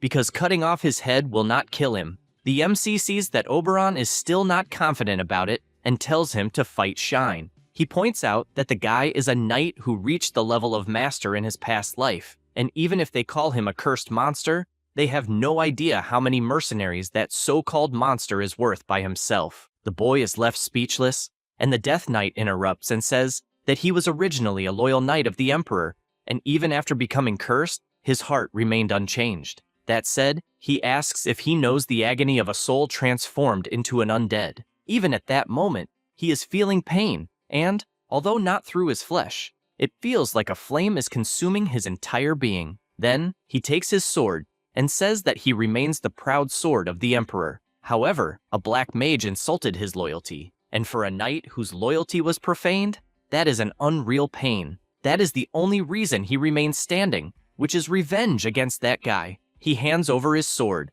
since he is still not being seen as someone trustworthy, and asks him to bring him down using that weapon. He also swears on the honor of his being that he will die by his hands. Oberon hears those words and starts crying, since he is so unworthy and knew nothing of his pain, and yet he was still so narrow-minded. Then he continues crying on Shine's shoulder, while the knight looks at the MC, since he resolved that situation easily. Aster finds this drama pathetic, since that is not the Emperor's sword, but rather the sword that decapitated the Emperor. Sometime later, night arrives, and everyone gathers outside because they need to prepare. Although Aster has kept the details about the Golden Mages and Salvatium a secret, everyone is now aware of the existence of a new enemy. The schedule will not be very flexible from this moment on, and they will have to move forward with their own convictions, some to survive, some for justice, others for family, and others for revenge. As for himself, before he can finish, the Death Knight wants to pass through since he is blocking the way. Returning to his reflection, the MC does not know exactly how it will be, but he knows it will be somehow. That's all, folks. If you enjoy the video, subscribe and hit the bell. Thanks.